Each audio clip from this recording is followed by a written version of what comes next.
আল্লাহ রাব্বুল আলামিন বন্ধু জানিয়ে দিয়েছে, কবরে যখন আপনাকে আমাকে রাখা হবে, ওইটা হলো আপনার পরযোগী জীবন শুরু। আল্লাহ রাব্বুল আলামিন বলে দিয়েছে, আপনার আমার জীবনে আমি যা কিছু করেছি সব কিছু আপনার আমার চোখের সামনে প্র্যাকটিক্যালি থাকবে। কারণ হলো বন্ধু, এই দুনিয়ার সিসিটিভি কে আমরা অনেক বেশি ভয় পাই, কিন্তু আমাদের দুই কাঁধে দুইটা সিসিটিভি আছে, সেটার খবর একবারও রাখি না। ঠিক কিনা বলেন? কিরামান কাতিবিন কাতে বসিয়া সকল কর্ম লিখিতেছে হুকুম নিয়া, আল্লাহর হুকুম নিয়া। 40 কদম হাঁটিয়া আসবে সোজন, মুনকার নাকির হাজির হইবে রে তখন। ঘুমটা খুলিয়া সোয়াল মুসলিম ভাই, ঘুমটা খুলিয়া সোয়াল করিবেন তখন। 40 কদম হাঁটিয়া আসবে রে সোজন। বাস্তব কিনা? আরো যারা বলেন বাস্তব কিনা? বাস্তব। এটা হলো আল্লাহর কোরআন। আপনার আমার সামনে সবকিছু প্র্যাকটিক্যালি থাকবে। আপনার আমার জীবনে কে কি করেছে আর করেনি সবটাই আপনি আমি দেখতে পারবো, জানতে পারবো। আল্লাহর কোরআন এটা বলেছে। আর রাসূল কি বলেছে জানেন? আল্লাহর হাবিব বলেছেন, আল কবারু রাওজাতুম মিন রিয়াদিল জান্নাতি আও হুফরাতুম মিন হুফারিন নার।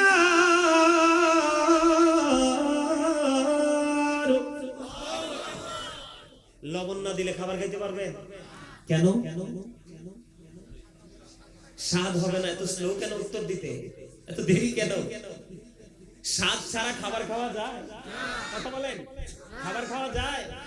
লবণ না দিলে যেমনি স্বাদ হয় না, স্বাদ না হলে যেমনি খাওয়া যায় না, ঠিক তেমনি ভাবে আপনাকে আমাকে হতে হবে প্রেমিক। প্রেম হলো মূল মন্ত্র। আপনি যতক্ষণ না পর্যন্ত প্রেম করতে না পারবেন ততক্ষণ পর্যন্ত আমল ভালো লাগবে না, আর যতক্ষণ পর্যন্ত আমল করতে মজা না লাগবে ততক্ষণ আমল করার ইচ্ছাও জাগবে। তাহলে আপনার আমার মধ্যে কি থাকা দরকার? এই যে আমার দাদা ভাই একটা কথা বলেছে, যদিও তিনি বাংলায় বলেছেন, ওনার বক্তব্যের মধ্যে আপনারা খেয়াল করেছেন কিনা জানি না, আমাদের পরিপূর্ণ জীবন কোথায় রয়েছে? ইসলামে। কোথায়? Islam is not only a religion but also complete code of life. পরিপূর্ণ এবং পূর্ণাঙ্গ জীবন যদি আপনি গঠন করতে চান তাহলে ইসলাম ধর্মের সুশীতল ছায়াতলে আসতে হবে। তবে আসতে হবে আসার মতো করে, নামে হলে হবে না। কারণ ইন্না দীনা ইনদাল্লাহিল ইসলাম, ইসলাম হলো আল্লাহর মনোনীত ধর্ম। আর সেই ইসলাম ধর্মের নির্যাস হলো আপনার আমার প্রাণের নবী। জোরে বলেন না সুবহানাল্লাহ। আমি আরো আগেও বলেছি, নবীর কথা সত্য না মিথ্যা? আরো জোরে বিশ্বাস করেন? তো যদি বিশ্বাস করেন তাহলে এই হাদিস শরীফ দ্বারা নবীজি কি বুঝিয়েছেন? নবীজি বলেছেন, কবরটা জান্নাতের একটা বাগান হবে, জাহান্নামের একটা গর্ত হবে। Negative and positive. ঠিক কিনা বলেন? দিক কয়টা? একটা আলো, একটা অন্ধকার, আর একটা সুখ, একটা দুঃখ। ঠিক কিনা বলেন? তাহলে এই জায়গায় এই পৃথিবীতে থেকে কিন্তু আমরা দুটি জিনিস, দুটি রাস্তা কিন্তু আমরা কি করতেছি? অবলম্বন করতেছি। একটা হলো সুখের আর একটা হলো দুঃখের। সুখের রাস্তা হলো এটা। আপনারা বলেন তো, মসজিদে সবাইকে যায়, সবাই কি জান্নাতি হবে? সবাই কি নামাজি? নামাজ পড়ে এসে মিছা কথা বলে না, সুদ খায় না, পরের হক নষ্ট করে না, ধান্দামি করে না, সবই তো করে। তো এখন সুদখোর কি সুদখোর নাকি নামাজ? নামাজি কোনটা? সুদখোর। কারণ আল্লাহ বলেছে, ইন্নাস সালাতা তানহা আনিল ফাহশাই ওয়াল মুনকার। নামাজ মানুষকে সকল খারাপ কাজ থেকে বাঁচিয়ে রাখে। নামাজ পড়ার পরেও যে খারাপ কাজ ছাড়তে পারলো না, সে কখনোই নামাজি হতে পারে না। ঠিক এই কথাটা বলার কারণ হলো, এখানে আমরা যারা বসেছি আমরা কিন্তু সবাই আজকে জান্নাতের নিয়ামত পাবো। যারা মনোযোগ নিয়ে ধীরতার সাথে একাগ্র চিত্তে বসে আমরা এখান থেকে অর্জন করে যেতে পারবো, তাদের জন্যই নিয়ামত বরাদ্দ। সুবহানাল্লাহ বলেন। রাসূল কি বলেছেন? কবরটা দুইটা দিক হবে, একটা হলো জান্নাত আর একটা হলো জাহান্নাম। মুমিনের জন্য কবরটা হবে দৈর্ঘ্য এবং প্রস্থে 70 গুণ চওড়া। সুবহানাল্লাহ বলেন। কবরটা মুমিনের জন্য কি হবে? দৈর্ঘ্য এবং প্রস্থে 70 গুণ চওড়া। তার কবরটা নূরে নূরান্বিত হয়ে যাবে, জান্নাতের সাথে তার কবরের যোগাযোগ করিয়ে দেওয়া হবে। সবচেয়ে বড় মজার খবর, আপনারা মনে করতে পারেন, আমরা মনে করতে পারি যে মানুষ মরে গেলে সব শেষ। নো, আল্লাহ রাব্বুল আলামিন পবিত্র কালামে হাকিম স্পষ্ট করে বলে দিয়েছেন, মুমিন যখন ইন্তেকাল করে শুধু কবরটাই নূরের গুলজার হয় না, জান্নাত হয় না, তার কবরের মধ্যে আল্লাহ জান্নাতি খাবার বরাদ্দ করে দেয়। ইনদা রাব্বিহিম ইউসাকুন, আল্লাহ বলেছেন দে রিসিভ ফুড ফ্রম আল্লাহ, জান্নাত থেকে তাদের জন্য খাবার চলে আসে। আর যারা বলেন না সুবহানাল্লাহ। এটা কি পৃথিবীর খাবারের মতো? এটা কল্পনা করা যাবে কোনোদিন? কোনোদিনও কল্পনা করা যায় না। সম্মানিত উপস্থিতি, সেই জায়গাটাকে আমরা পেতে চাই, তাহলে আমাদের মধ্যে ভয় ঢুকাতে হবে। উদাসীন হলে চলবে। ভয়টা কেমন করে ঢুকাতে হবে আমি আপনাদেরকে বলি। ভয় ঢুকাতে পারলে আমাদের লাভের কোনো শেষ নাই। কারণ আল্লাহ রাব্বুল আলামিন বলেছেন ইন্না বাতুশা রাব্বিকা লাশাদীদ। আল্লাহ বলেছেন আল্লাহর পাকড়াও বড় শক্ত, বড় কঠিন। The sieging of Allah is difficult. Inna Allaha sari'ul hisab. Allah is quick to take account. আল্লাহ হিসাব গ্রহণে অত্যন্ত তৎপর। বুঝে নেবেন, আল্লাহ ধরবে খুব শক্তভাবে, হিসাবও নেবে খুব। কি ভয়ঙ্কর কথা না? যদি আপনি কোনো কারণে ইন কেস যদি আপনি ফিসলে পড়ে যান, তখন কিন্তু আপনার আমার কোনো উপায় নেই। কেন উপায় নাই জানেন? আল্লাহ রাব্বুল আলামিন বলেছেন লা ইয়ামুতু, পিপল উইল নট ডাই, সেদিন মানুষ মরতে পারবে না। আল্লাহ বলেছেন ফিহা ওয়ালা ইয়াহইয়া, people will not be able to live, সেদিন মানুষ বাঁচতেও পারবে না। আল্লাহ বলেছেন আল্লাহুমান হাবিবিন, আল্লাহ বলেছেন people will not be able to escape that day, সেদিন মানুষ সেখান থেকে পালাইতেও পারবে না। আল্লাহু আকবার বলেন না? আরে আরো জোরে বলেন না? ধরবে খুব শক্তভাবে, হিসাব নেবে খুব। মরারও সুযোগ নাই, বাঁচারও সুযোগ নাই, পালাবারও উপায় আছে। তবে হ্যাঁ, একটা উপায় আপনার আমার আছে, সেটা হলো রাসূল যে রাস্তা আমাদেরকে দেখিয়েছেন, সেই রাস্তাটা আমরা আহলে সুন্নাত ওয়াল জামাতের উলামায়ে কেরাম যারা আমরা সঠিকটা আপনাদের সামনে তুলে ধরার চেষ্টা করতেছি। আপনারা যদি সেই রাস্তাটাকে অবলম্বন করে চলতে পারেন, তাহলে আপনাদেরকে আমাদেরকে দেখান। আল্লাহ কোরআনে বলেছে আল্লাযীনা আমানু, যারা ঈমান এনেছে, ওয়া কানু ইয়াত্তাকুন, এবং তাকওয়া অবলম্বন করেছে, লাহুমুল বুশরা, তাদের জন্য সুসংবাদ, ফিল হায়াতিদ দুনিয়া, দুনিয়ার জীবনে, ও ফিল আখিরাহ, এবং পরকালের জীবনে। জোরে জোরে বলেন না আল্লাহু আকবার। তাহলে আপনার আমার দুনিয়া আখিরাতের নিয়ামত বরাদ্দ একেবারে সহজ। সেটা হলো প্রথমে আপনাকে আমাকে কি হতে হবে? ঈমানদার হতে হবে। ঈমান আনার পরে যদি আমরা কি করতে পারি? ভয় অন্তরে ধারণ করতে পারি। কি করতে পারি? ভয় অন্তরে ধারণ করতে পারি। ওই ব্যক্তিদের জন্য সুসংবাদ দিয়েছেন আল্লাহ দুনিয়াতে এবং আখিরাতে। ঠিক কিনা বলেন? এখন আপনার আবার প্রথম দায়িত্ব কি? প্রথম কাজ কি? ঈমান। আর যারা বলেন প্রথম কাজ কি? ঈমান। ঈমান হলো রাসূল। আর যারা বলেন রাসূলকে ভালোবাসা আপনার আমার জন্য ফরজ। আলা ঈমানান ঈমাননা মুহাব্বাতানা, নবীর প্রেম নাই তো, নবীর প্রেম নাই তো ঈমান নাই, নবীর প্রেম নাই তো কি নাই? ঈমান নাই। আজকে সেই নবীকে নিয়ে আমি একটু আলোচনা করব। আপনারা যতক্ষণ আমার আলোচনা শুনবেন ততক্ষণই করব। আপনারা শুনতে রাজি তো? আরো জোরে, আরো জোরে। আমি বারবার দুইবার বলেছিলাম আমার নবীর কথা সত্য না মিথ্যা? আরো জোরে বলেন। যদি সত্য হয়, আপনি আমি কি সত্যের উপর প্রতিষ্ঠিত হয়ে জীবন যাপন করব? করার চেষ্টা করব? যদি চেষ্টা না করি বা না করি, তাহলে নবী যদি আমাদেরকে উম্মত বলে স্বীকার না করে, তাহলে তো আপনার আমার কোনো উপায়।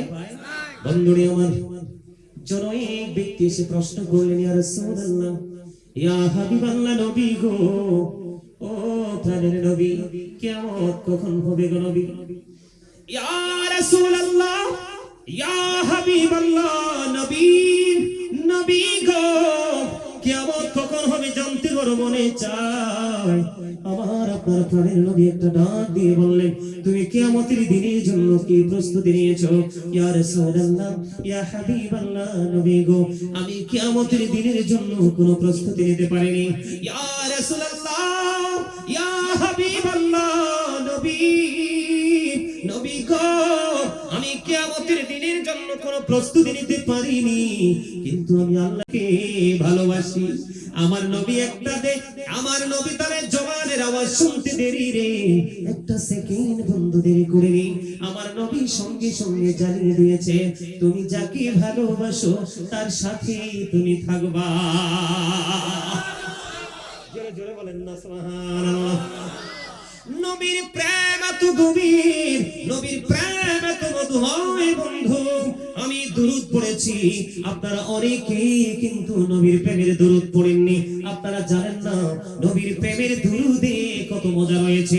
একটা বান্দা যদি সারাদিন ফরজ এবং ওয়াজিব আমলের পাশাপাশি সারাদিন সকল কর্মের ফাঁকে ফাঁকে যদি নবীর প্রেমের দুরূদ পড়তে পারে, তার দুনিয়ার সব দুঃখ এবং আখিরাতের সব নিয়ামত বরাদ্দ হয়ে যায়। বন্ধু, হযরত আনাস রাদিয়াল্লাহু তাআলা আনহু থেকে হাদিস বর্ণিত, হাদিস কানে এসেছে দাইলামি শরীফের মধ্যে। আমার নবী, আপনার নবী, দু জাহানের বাদশা নবী, তিনি জানিয়ে দিয়েছেন, আমার উম্মতেরা, পৃথিবীর বুকে তোমাদের জন্য নিয়ামত বরাদ্দ করে দিয়ে দিলাম। ইয়া রাসূলুল্লাহ, কেমন নিয়ামত?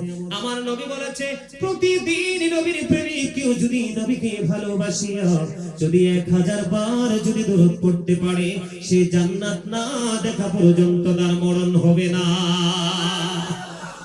আর জোরে জোরে বলুন সুবহানাল্লাহ। বন্ধু, শুধু তাই নয় রে, যদি জুমার দিনে কেউ রাসূলকে ভালোবাসে, জুমার দিনে কেউ যদি রাসূলকে ভালোবাসিয়া মাত্র 80 বার যদি দরুদ পড়তে পারো, তাহলে 80 বছরের সগীরা গুনাহ আমার আল্লাহ মাফ করে দেয়। জোরে জোরে বলেন সুবহানাল্লাহ। বন্ধু, শুধু তাই নয় রে, আমার নবী জানিয়ে দিয়েছেন, এই পৃথিবীর বুকে থেকে আমি নবীকে ভালোবেসে যে যত বেশি দরুদ পড়তে পারবে, আমার নবীর পবিত্র কদম মোবারকে দরুদ সালাম পৌঁছে দিতে পারবে, সে কাল হাসরের দিন আমি নবীর তত কাছে থাকবে। আর জোরে বলেন না সুবহানাল্লাহ। Durud is the most excellent prayer Muslim religion. ধর্মাবলম্বীদের জন্য গুরুত্বপূর্ণ এক মহা ইবাদত হলো নবীর প্রেমের দুরূদ। জোরে জোরে সুবহানাল্লাহ। আপনারা কি দুর্বল, অসুস্থ? আমার কাছে মনে হয় পিছনের তারা একেবারে মানসিকভাবে অসুস্থ। কথা বলেন না কেন? এই মুরব্বীরা আমার দিকে তাকান। আপনি কি মনে করছেন পৃথিবীতে গায়ের জোরে সব বৈধ করতে পারেন? ওখানেও পারবেন? হ্যাঁ, আপনাদের মধ্যে আমাদের মধ্যে বোবা মানুষ আছে না? তো তাদের পৃথিবী কেমন আর আপনার আমার পৃথিবী কেমন? কথা বলেন না কেন? এই আমার ধারা কিন্তু পাল্টে যাচ্ছে, আপনারা আমার সাথে কথা বলতে হবে, না হয় কিন্তু আমি একটা লাইনে আলোচনা করতে পারবো না। প্রসঙ্গ তো অবশ্যই আসবে, তবে আপনাদেরকে আমার কাছে মনে হয় আরেকটু আলোচনা শোনাতে হবে। সেই আলোচনাটা হলো আপনার এক্সারসাইজ নিয়ে, আপনার প্র্যাকটিস নিয়ে, আপনার স্টাডি নিয়ে আমাকে কথা বলতে হবে। কারণ কি জানেন? বলবো আপনাকে আমাকে আল্লাহ রাব্বুল আলামিন জবান দিয়েছে কি শুধু বুট বাদাম খাওয়ার জন্য, চা খাওয়ার জন্য, শপিং মলে গিয়ে বন্ধুদের সাথে কোলাহল পরিবেশে গিয়ে আড্ডা দেওয়ার জন্য, বিয়ের বাড়িতে গিয়ে সুস্বাদু খাবার খাওয়ার জন্য? নাও, কিসের জন্য? চকলেট জীবনও দেখেন নাই না? আরে আল্লাহ রে, ওই ভদ্রলোক ভালোবেসে ওনার ডিয়ার পার্সন ওনাদেরকে দুটো চকলেট দিয়েছে, এটার জন্য ওইদিকে তাকাই থাকতে হবে? এটা একটু কষ্ট করে বকে দেন তাড়াতাড়ি করে। আমার কথা, আমার দিকে তাকান। আপনি দেখেন কত শক্ত লোক, এখনো পর্যন্ত একটা লোকের দাঁত দেখতে পারিনি, হাসাইতে পারিনি। আচ্ছা, এই কথাগুলো বলার পরে কি হাসি আসে না? আসে না? আপনারা অনেকে তো হার্ট অ্যাটাক করে মরবেন তো। যেই মানুষ সবসময় গোমরা হয়ে থাকে হুতুম পেঁচার মতো, ওরা দেখবেন হুট করে নাই, বলবে হুজুর কি হয়েছে? কয় হি ইজ ডেড। কোথায় ডেড? কই স্পোর্ট ডেড। কারণ এটা উঠার সুযোগ নাই তো, এটা হার্ট অ্যাটাক করেছে, কারণ সব সময় গোমরা মুখে থাকে। ঠিক কিনা বলেন? ফ্রি মানুষের জীবন কিন্তু সহজ, এটা আপনারা বিশ্বাস করেন? আমার রাসূল কিন্তু খুবই ফ্রি ছিলেন সবার সাথে। যে ওনারা দুজনের কিন্তু একটা বক্তব্য ছিল, সাম্প্রদায়িক সম্প্রীতি। ইসলাম কিন্তু কোনো হিন্দু, খ্রিস্টান, বৌদ্ধকে আঘাত করতে বলেনি। ইসলাম এমন ভাবে আপনাকে আমাকে নির্দেশ দিয়েছে, তোমার সমাজে যদি হিন্দু থাকে, খ্রিস্টান থাকে, বৌদ্ধ থাকে, যেই কোনো ভিন্ন ধর্মী লোক থাকে, তোমরা তাদের সাথে এমন ভাবে চলাফেরা করো তোমার ইন্তেকালের পরে যেন তারাও তোমার জন্য কাঁদে। আর আমরা এখন ওদেরকে মারি। সৃষ্টি কি আপনি আমি করছি? কে করেছে? হিসাব চাইলে মালিক চাইবে। আমি আপনাদের তাদেরকে জাস্ট সাজেস্ট করতে পারি। মনে করি একটা সেনসিটিভ একটা জায়গা, এখানে কিন্তু কোন ধরনের হেয়ালিপনা করা যায়। যারা এসেছেন তারাও ধন্য, যারা আলোচক তারাও ধন্য। জোরে বলেন সুবহানাল্লাহ। যারা আসেনি তারাই শুধু নগণ্য। এজন্য আমার একটা গজল লিখেছি, আমি একটু গাইবো। মোরা ধন্য হয়েছি ওগো ধন্য, শুধু নূর নবীজির জন্য। মোরা ধন্য হয়েছি ওগো ধন্য, শুধু প্রাণের নবীজির জন্য। এই জীবনের যত গুনাহ ক্ষমা করে দাও তুমি, রহমত দিয়ে শ্যামল করে দাও মনের বড় ভূমি। ফুলে ফুলে ভরে দিয়ে, ফুলে ফুলে ভরে দিয়ে আমায় করো পরিপূর্ণ। মোরা ধন্য হয়েছি ওগো ধন্য, শুধু নূর নবীজির জন্য। মারহাবা। আপনারা দেখেন নাই আমার নামের আগে হেডলাইন দেওয়া হয়েছে লেখক। সত্যি কিন্তু আমি একজন লেখক। আপনারা চাইলে আমার লেখা অসংখ্য গজল শোনাতে পারবো, তবে আপনাদের এক্সপেরিয়েন্স থাকতে হবে ভেরি হার্ড, তাহলেই শুনতে পারবেন। এই যে আমি ফুল এবং ফল দুটো বলছি কেন জানেন? এখানে বুঝিয়েছি ঈমান এবং আমল। ফুল এবং ফলের মানে হলো ঈমান এবং আমল। সম্মানিত উপস্থিতি, আমাকে আজকে আপনারা এত চমৎকার একটা বিষয় দিয়েছেন, আপনাদেরকে আমি অন্তর থেকে মোবারকবাদ জানাচ্ছি। এই বিষয়টার সাথে শুধু প্রেম আর প্রেম, ভালোবাসা আর ভালোবাসাই যুক্ত। এই ভালোবাসার সাথে আমি প্রেম নিয়ে অনেক হামদ নাত ইসলামী সঙ্গীত রেখেছি, আপনারা চাইলে আমি শোনাবো। তবে আমার যে মূল যে জায়গাটা আমি একটু আপনাদেরকে বোঝাই। এই যে জবানটা আল্লাহ রাব্বুল আলামিন আপনাকে আমাকে জবান দিয়েছে, জবানের হকটা আদায় করতে হবে। এই জবানটা কি জানেন? আল্লাহ রাব্বুল আলামিন কিভাবে হকটা আদায় করতে বলেছে? আমার দিকে তাকান। আল্লাহ বলেছেন, remember me then I will remember you. তোমরা আমাকে স্মরণ করো, আমি তোমাদেরকে স্মরণ করব।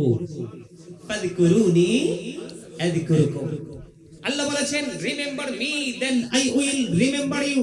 তোমরা আমাকে স্মরণ করো, আমি তোমাদেরকে স্মরণ করব। এই স্মরণটা কত মজা জানেন?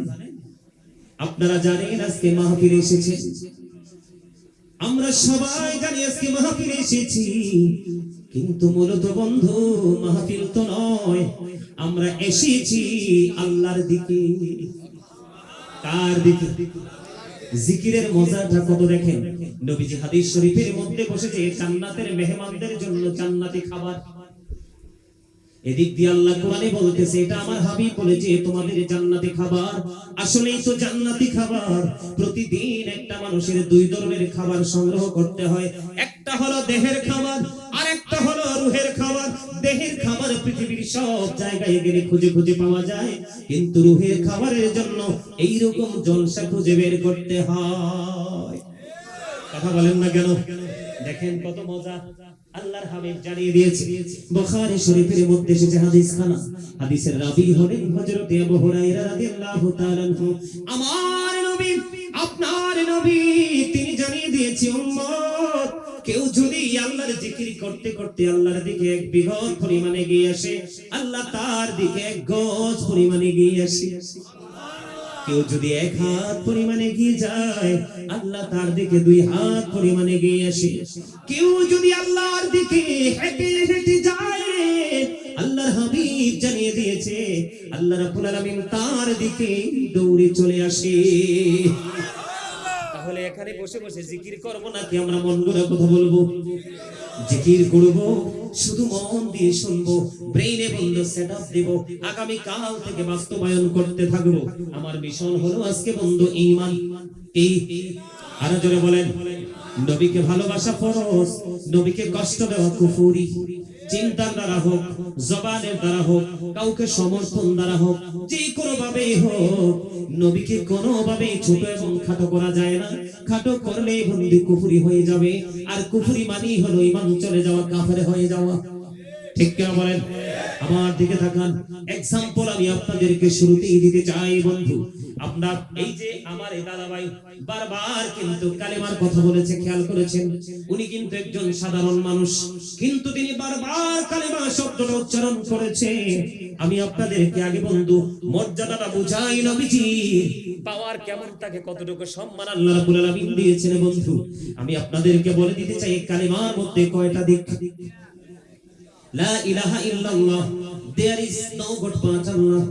Muhammad Rasulullah sallallahu alayhi wa sallam is the messenger of Allah. খেয়াল করবেন, কোড করে নেবেন বন্ধু, মোবাইল ওপেন করে দেন। যদি আপনাদের কোনো সংশয় থাকে আপনার পছন্দের হুজুরের কাছে যাবেন। কালিমার মধ্যে দুইটা দিক মর্যাদাটা আপনারা খেয়াল করবেন। কয়টা দিক? একটা হলো তাওহীদ, আরেকটা হলো রিসালাত। একটা হলো স্রষ্টা, আরেকটা হলো সৃষ্টি। একটা হলো আমার রব, আরেকটা হলো রব্বুল আলামিন, আরেকজন হলো রাহমাতুল লিল আলামিন। জোরে জোরে বলেন সুবহানাল্লাহ। বন্ধুরে আমার, আমি শুরুটা করতে চাই এইভাবে।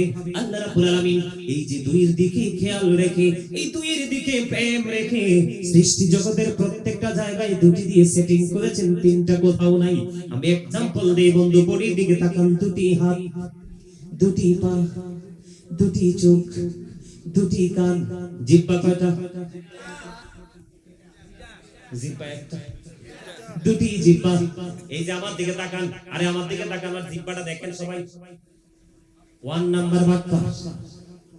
এমন বার্তা, বাবুর্চি যদি ভালো হয়, রান্না যদি মজার হয়, সুদের হোক, ঘুষের হোক, সিটারের হোক, পাটপাড়ির হোক, বর্ডার ক্রসিং করে এই পর্যন্ত।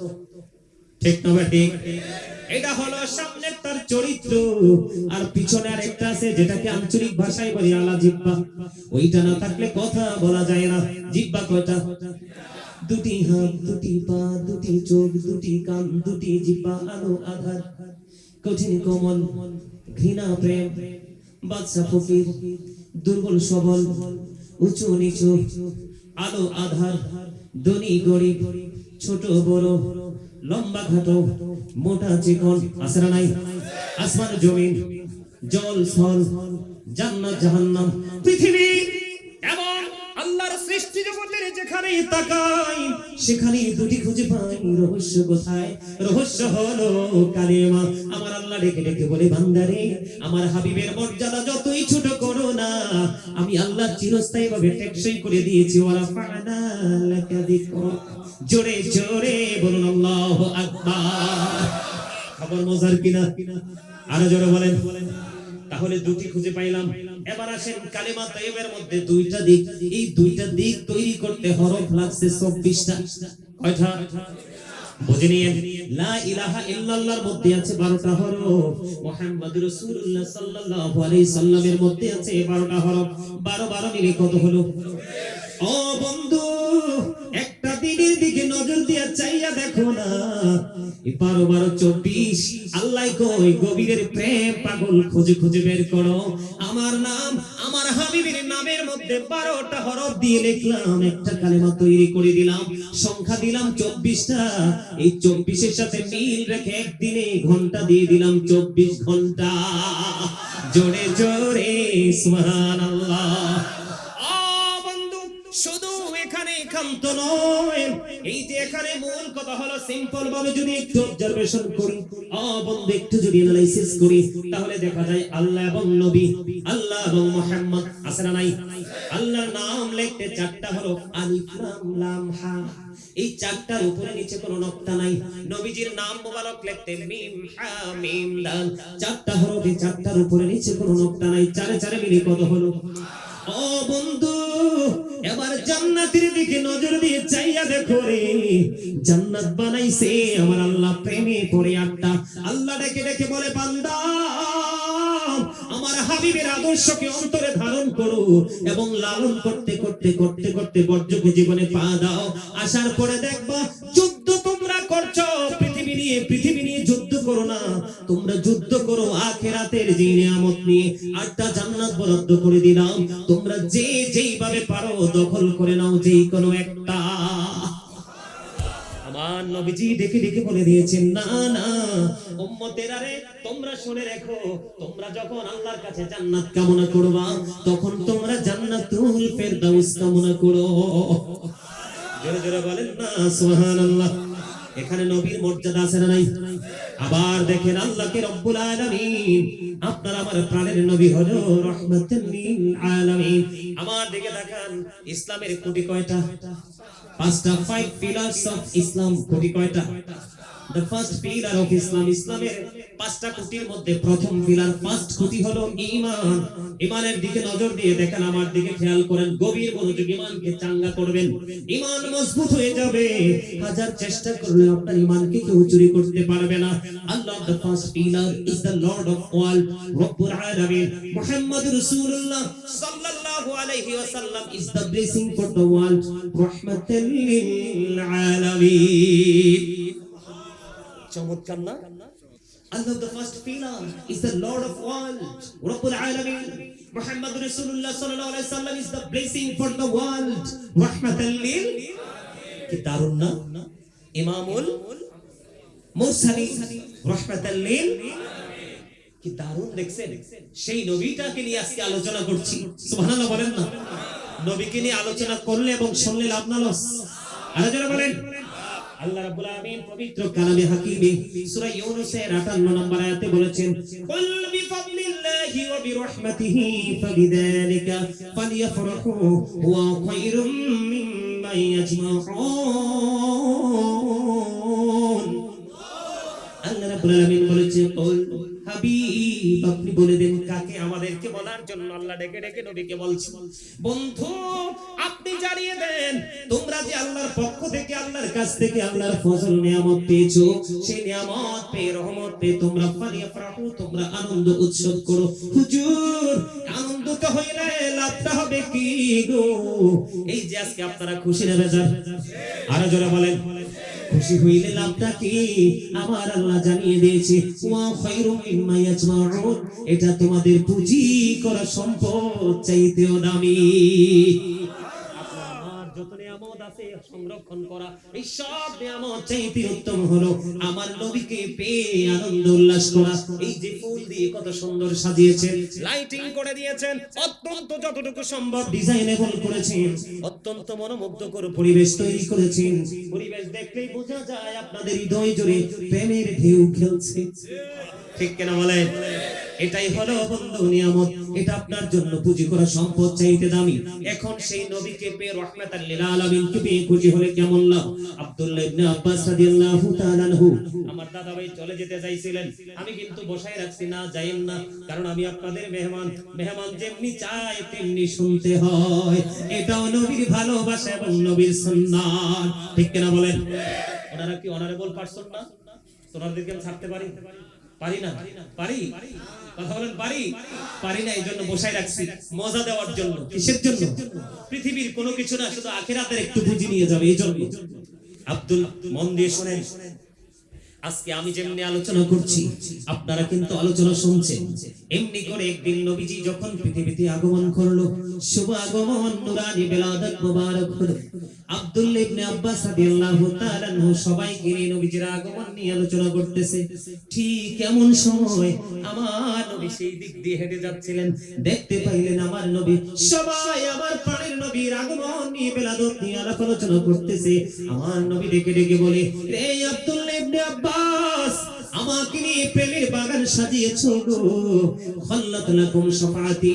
আমার দিকে নজর দিয়ে দেখেন, চায়ের দিকে নজর দিয়ে না, আমি চা খাই না, আমার চা কফি পানি কিছু লাগবে না, 24 ঘন্টা ওয়াজ করতে পারবো ইনশাআল্লাহ।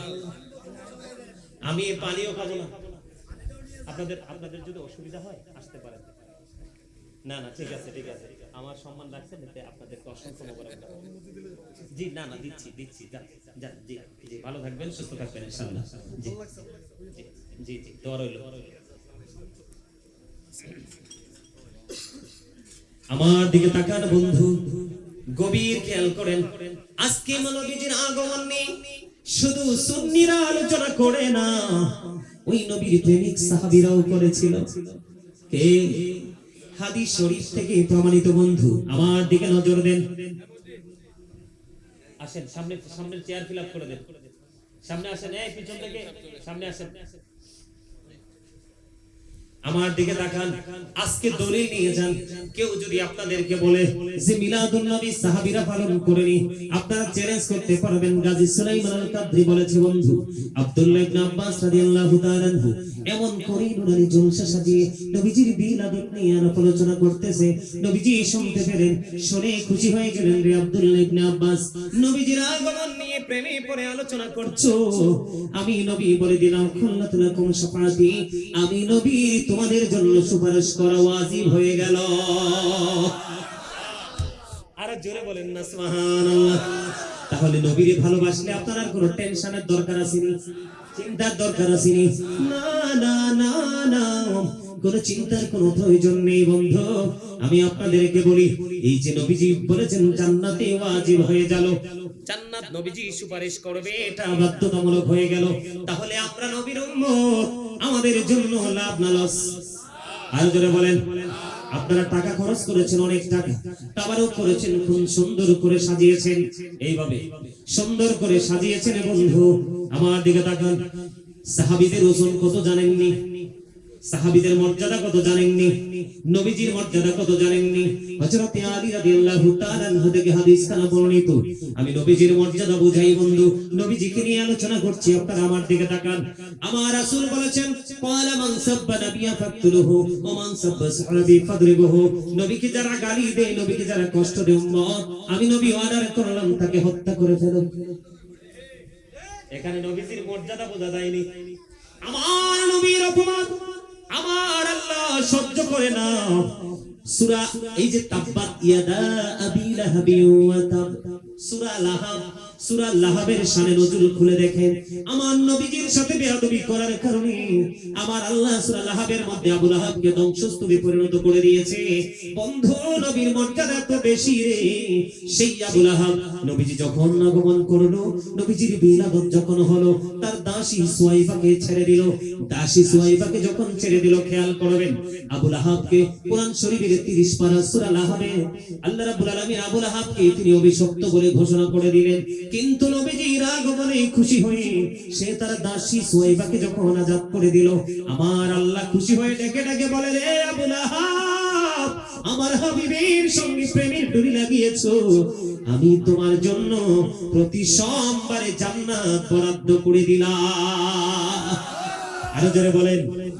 অভিশপ্ত মানুষ নিয়ামত প্রাপ্ত হয়ে গেল, আর আমরা মুসলমান, আমরা নবীর নিয়ামত আগমনের দিনকে ইনকার করে আমরা কি হয়ে গেলাম? নরকের অধিকারী হয়ে গেলাম। কথা বলেন ঠিক না ঠিক? আমি বুঝাইতে চেয়েছিলাম বন্ধু, নবীজিকে গালি দিলে, নবীজিকে কষ্ট দিলে, নবীজি বলে গেছেন তোমরা তাকে হত্যা করে ফেলো। ওমান সাব্বা সাহাবী ফাদরিবুহু, সাহাবায়ে কেরামকে যখন গালি দিবে, তাদের ইজ্জতের চাদর ধরে যখন আঘাত করবে, তোমরা তখন তাদেরকে বাইন্দা পিটাও। আমার কথা না, হাদিসের কথা। এখন আমারে বকা দিলে কাম হইব? কথা বলেন হইব?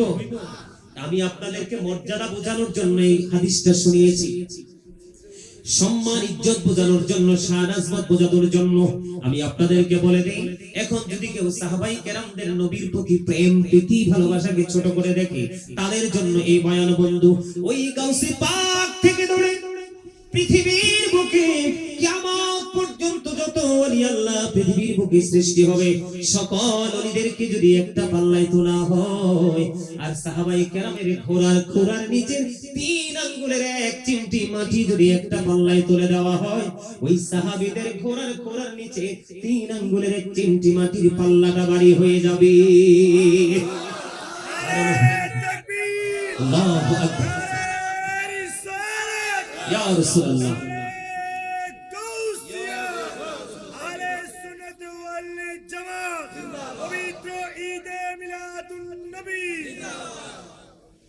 আপনারা বলতে পারেন না, আরে ওয়াজ করতেছি আমি আর ক্লান্ত হইতেছেন ক্রমান্বয়ে। আপনারা কেউ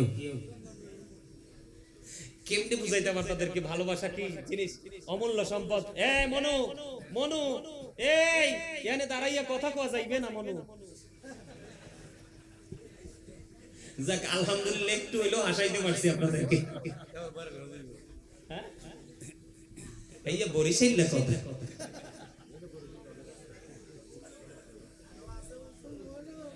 আলহামদুলিল্লাহ বলেন। তাহলে সাহাবায়ে কেরামের কোনো কিছু কি ছোট করে দেখা যাবে? আরো জোরে বলেন, যাবে যাবে যাবে। সাহাবায়ে কেরাম নবীকে কেমন ভালোবাসতো জানেন? বলবো? আরো জোরে বলুন।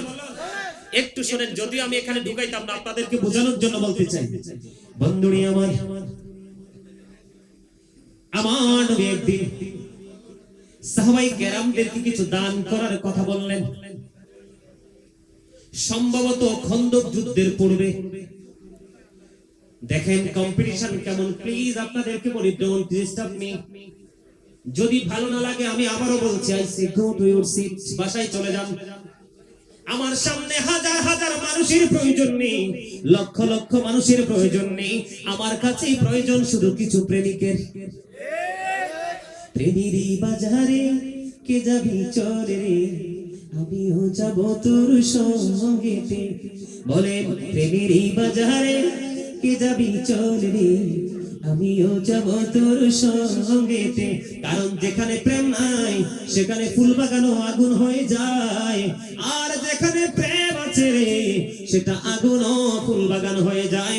তার প্রমাণ হলো ইব্রাহিম খলিলুল্লাহ।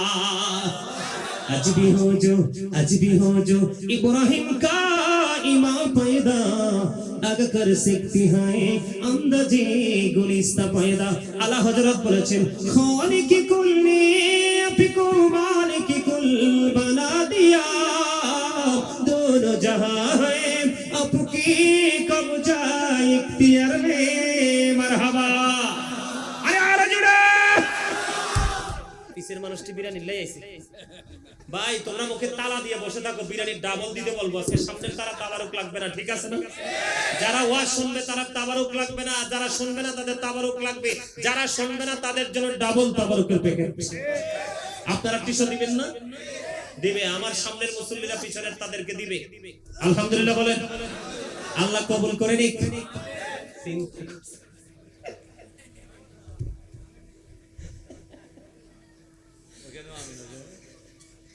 এখানে আমিন বলা লাগে।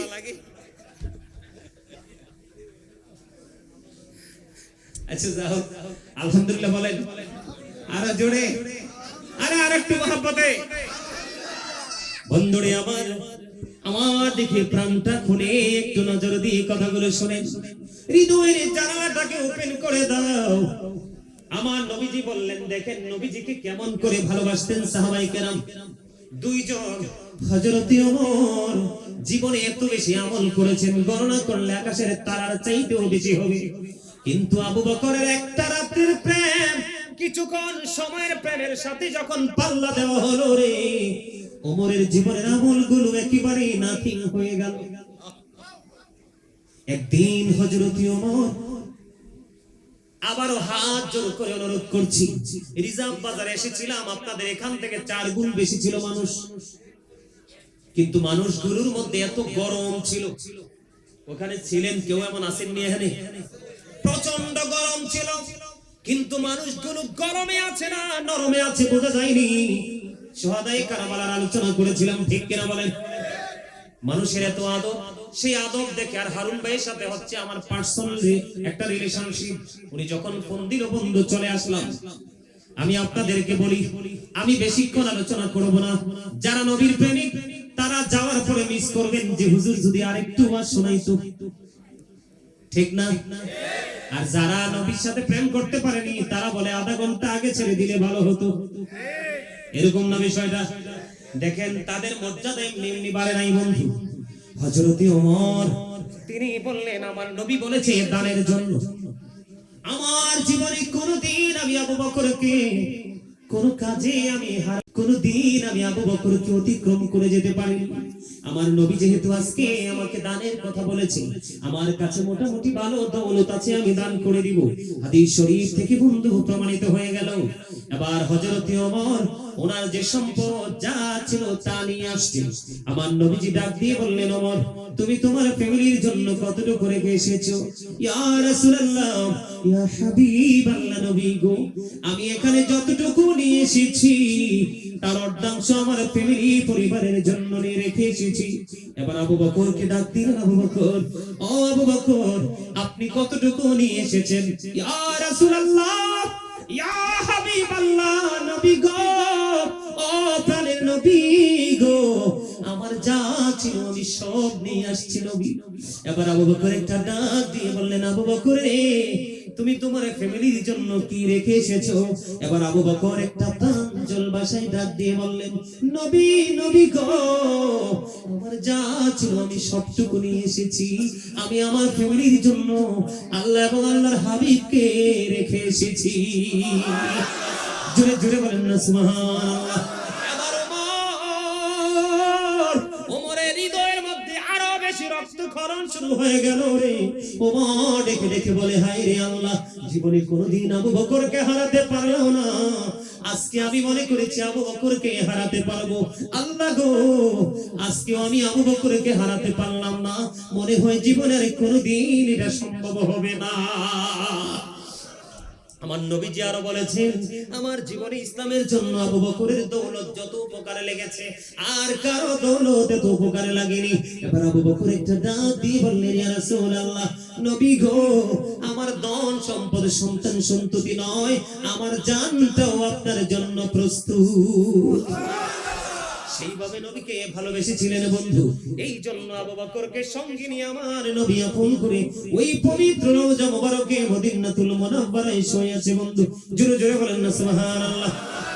আমি একটা গজল লিখেছি বন্ধু, নবীজি কেমন করে বলুন তোমায় দেখি, বলুন নবীজি কেমন করে বলুন তোমায় দেখি, আছো তুমি ওই মদিনায়, আছো তুমি ওই মদিনায়, সঙ্গে দুই প্রেমিক সাথী, কেমন করে বলো তোমায় দেখি, বলেন ওগো নবীজি কেমন করে বলো তোমায় দেখি, বলেন ওগো নবীজি কেমন করে বলো তোমায় দেখি, আছো তুমি ওই মদিনায়, বলে আছো তুমি ওই মদিনায়, সঙ্গে নিয়ে দুই প্রেমিক সাথী, কেমন করে বলো তোমায় দেখি। মারহাবা। এই গজলটা লিখেছে আবু বকর ওমরের প্রেম নিয়ে। অনেক লম্বা গজলটা, অনলাইনে খুঁজবেন, অনলাইন থেকে পেয়ে যাবেন, অনলাইনে গাওয়া আছে। আর অনলাইনে গাওয়া যদি না পান, এই মাসের মধ্যে আমার লেখা কিতাব প্রকাশিত হচ্ছে এবং এই কিতাবের পাশাপাশি আমার যত হাম নাচগানের সঙ্গীত আছে সবগুলো এর মধ্যে মানে প্রকাশিত হবে। অলরেডি সবকিছু কমপ্লিট, এই মাস নভেম্বর মাসে প্রকাশিত হবে। সকলে বলুন আল্লাহ যেন কবুল করেন, সকলে বলুন আমিন। আর যারা বলেন, নবীকে দেখতে মনে চায় না? চায়। নবীকে দেখতে হলে দেখার প্রত্যাশা হৃদয় ধারণ করলে প্রেম রাখতে হবে অনেক বেশি। কি রাখতে হবে? প্রেম। প্রেমের বিকল্প কোনো কিছুই নেই। তাহলে সাহাবীরা নবীর আগমনে খুশি হয়ে আনন্দ উল্লাস করছে। নবীজি যেটাই করতে বলছে তাদের মধ্যে একটা কম্পিটিশন শুরু হয়ে যায়, কার আগে কি করবে। কিন্তু সেই কম্পিটিশন কি আমাদের মধ্যে আছে? আরো যারা বলেন আছে? আমাদের মধ্যে নাই। তাহলে আমরা নবীর উম্মত দাবি করব কেমন করে? আমরা কি নবীর উম্মত দাবি করতে পারি? পারি না। বন্ধুরে আমার, মূল যে আমার বিষয়টা ছিল নবীজির আগমন, মিলাদুন নবী। আব্দুল্লাহ ইবনে আব্বাসের জন্য এবং তার সঙ্গীদের জন্য জান্নাত ওয়াজিব হয়ে গেল। বলেছে কে? আল্লাহর প্রিয় হাবিব সরকারে মদিনা। সন্দেহ আসেনি? আরো জোরে বলেন, নবীর কথা সত্য না মিথ্যা? আরে আমরা এতটাই হতভাগা উম্মত, এতটাই দুর্ভাগা উম্মত, আমরা নবীকে হৃদয় উজাড় করে ভালোবাসতে পারি না। বেঈমান কাফেররা কি বক্তব্য দেয় শুনবেন? বেঈমান কাফেররা বলে হযরত মুহাম্মদ সাল্লাল্লাহু আলাইহি সাল্লাম was born in Arab country. His father's name was Abdullah. His mother's name was Jamila. His father said died before he was born. He lost his mother in his childhood.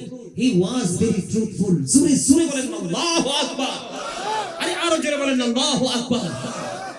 তারা বলেছে আমার নবী নাকি ছিলেন শ্রেষ্ঠ সত্যবাদী। আমি সব সময় বুকে হাত দিয়ে বলি, I am very successful person. You are very success, 100% success. যে আপনারা নবীজির প্রেমের বাগানে আসতে পেরেছেন। আমি বিশ্বাস করি আপনাদের কাউকে আমার আল্লাহ খালি ফিরাবেন, আল্লাহ সকলের কবুল করবে। জোরে বলেন আমিন। আরে আর জোরে বলেন আমিন। আমরা কেমন নবীর উম্মত হয়েছে জানেন? ডক্টর আহমদ পেয়ারা বাগদাদি পীর সাহেব কেবলা ওনার রচিত কিতাবে তিনি একবার স্পষ্ট করে বলেছেন, of all the great religious personalities of all prophet Muhammad Rasulullah sallallahu alaihi wasallam was the most successful, তিনি সবচেয়ে বেশি সফল। সুবহানাল্লাহ বলেন। এই পৃথিবীর বুকে যত নবী রাসূল এসেছে, এই পৃথিবীর বুকে যত নবী রাসূল এসেছে, প্রত্যেকটা নবী রাসূলের মধ্যে আমার নবী রাজনীতি থেকে ইমামতি থেকে রাজনীতি পর্যন্ত প্রত্যেকটা জায়গায় 100% সাকসেস। এখানে মোস্ট সাকসেসফুল শব্দ ইউজ করা হয়েছে। জোরে বলেন আল্লাহু আকবার। আপনারা যারা কলেজ ইউনিভার্সিটিতে যারা পড়ে, ইউনিভার্সিটির স্টুডেন্ট যারা আছেন এবং টিচিং প্রফেশনে যারা আছেন, বিশেষ করে বিশ্ববিদ্যালয়ে যারা বিচরণ করে এসেছেন, তারা ভালো করে জানবেন আমেরিকার গবেষক মাইকেল এইচ হার্ট তিনি বক্তব্য দিয়েছেন the 100 a ranking of the most influential person in the history। আওয়াজ করে বলেন না সুবহানাল্লাহ। আরে আর জোরে বলেন না সুবহানাল্লাহ। খবরটা কত চমৎকার জানেন? 100 জন প্রভাবশালীর তালিকা করেছেন আমেরিকার গবেষক মাইকেল এইচ হার্ট। তিনি 100 জন প্রভাবশালীর মধ্যে সবচেয়ে ইনফ্লুয়েন্সিয়াল দ্বারা সবচেয়ে বেশি সফল, সবচেয়ে শ্রেষ্ঠ প্রভাবশালী হিসাবে আপনার আমার প্রাণের নবীকে আখ্যায়িত করেছেন। সুবহানাল্লাহ বলেন। সম্মানিত উপস্থিতি, কেমন নবী পেয়েছি আমরা এখনো বুঝিনি। আমি কবরে গেলে বুঝতে পারবো, ঠিক কিনা বলেন? আরো জোরে বলেন। কোথায় গেলে? কবরে গেলে বুঝতে পারবো, কিন্তু সেদিন বুঝে কোনো লাভ নেই। হবে সেদিন বুঝে কোনো লাভ হবে না। আমার দিকে তাকান। এই পৃথিবী থেকে চাঁদ 1,40,000 মাইল দূরে। 1969 সনে নীল আর মোস্ট্রং 50 লক্ষ কোটি ডলার ব্যয় করে দুই বন্ধুকে নিয়ে চাঁদের দেশে গিয়েছিলেন। বিচরণ করে আসার সময় বিন্দু পরিমাণ বালুকণা নিয়ে ফিরে এসেছেন। আর আপনার আমার প্রাণের নবী এই পৃথিবীর দিকে থেকে দাঁড়িয়ে 1,40,000 মাইল দূরে চাঁদকে ইশারা করতে দেরি, চাঁদটা দুটো টুকরো হতে দেরি হয় না। আরে যারা বলেন না সুবহানাল্লাহ। আমরা সেই নবীর উম্মত।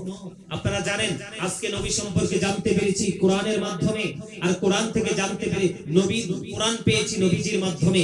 কোনটা থেকে কোনটাকে আমরা ছোট করে দেখছি না, ঠিক কিনা বলেন? আরো জোরে বলেন। আমি আপনাদেরকে বলি, আজকে যে আমাদের এত গবেষণা, দুইজন বক্তা বক্তব্য দিয়েছে, তারা রাজনীতির সাথে তারা সম্পৃক্ত। একজন কিন্তু চমৎকার একটা বক্তব্য দিয়েছেন, ছোট্ট করে বলেছেন, বিজ্ঞানের কথা তুলে ধরেছেন, ঠিক কিনা বলেন? আজকে বিজ্ঞান এসেছে কোত্থেকে? কোরআন থেকে। কোত্থেকে? কোরআন এসেছে কার কাছে? আপনার আমার প্রাণের নবীর কাছে। তাহলে বুঝে নিতে হবে। আমার দিকে তাকান। আকাশের মধ্যে 200 crore গ্যালাক্সি আছে। আকাশের মধ্যে 200 কোটি ছায়াপথ আছে। প্রত্যেকটা ছায়াপথের মধ্যে 10,000 কোটি করে তারা আছে। এর মধ্যে একটা তারকার নাম হলো নিউট্রন স্টার। এই নিউট্রন স্টার তারাটার একটা চামচ পদার্থের ওজন হলো 1000 মিলিয়ন টন। তাহলে একটা তারকার ওজন কত হতে পারে বের করার মতো করে অ্যাস্ট্রোনমার পৃথিবীতে সৃষ্টি এখনো হয় নাই। এখানে আপনাদেরকে নিয়ে আসার কারণ হলো আমার নবীর আজমত, আমার নবীর শান, আমার নবীর মান বোঝানোর জন্য। সম্মানিত উপস্থিতি, আকাশ এত ওজন ধারণ করতে পারে কোন খুঁটি ছাড়া, জমিন এত লোড সহ্য করতে পারে কোন প্রতিকূলতা ছাড়া, কিন্তু জমিনকে বলল কোরআন নিতে নিল না, আকাশকে বলল কোরআন নিতে নিল না। কোরআনটা নিয়েছে কে? আপনার আমার প্রাণের নবী। জোরে জোরে বলেন না সুবহানাল্লাহ। এটা কি নবীর মুজিজা না? আরো জোরে বলেন। মুসা বলে রব্বি আরিনি, আল্লাহ বলে লাং তারানি। মুসা নবী আল্লাহর কাছে দাওয়াত চাই, আল্লাহ গো তুমি আমার দাওয়াত দাও, আমি তোমার দাওয়াতে যাইতে চাই। আল্লাহ কয় না না। আর আপনার আমার প্রাণের নবীর ক্ষেত্রে যদি বন্ধু একটুখানি নজর দেই, কোরআন শরীফের 15 পারা সূরা বনী ইসরাঈল, আল্লাহ রাব্বুল আলামিন বলে দিয়েছে, সুবহানাল্লাযী ইয়াসরা বি'আবদিহি লাইলান মিনাল মাসজিদিল হারাম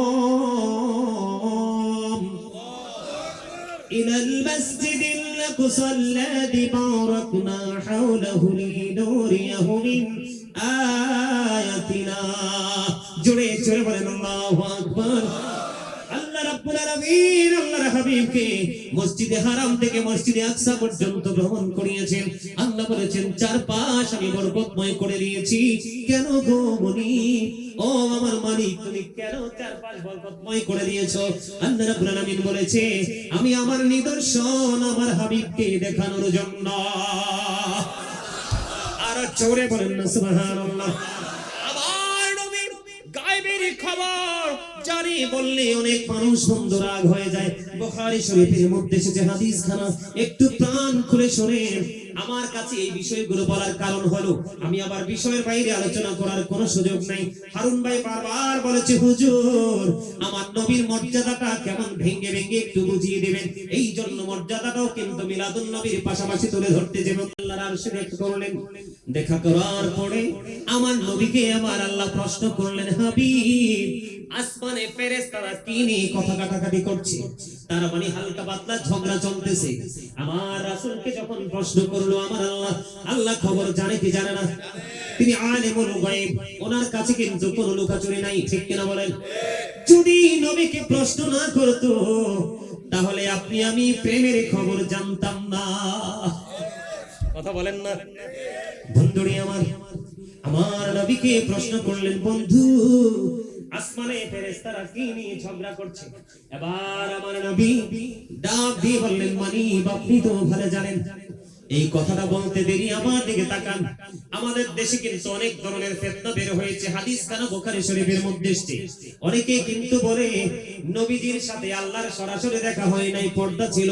আমি আপনাদেরকে বলে দেই যদি পর্দায় থাকবে তাহলে তো দাওয়াত দিয়ে আপন করে আর সে নেওয়ার দরকার নাই।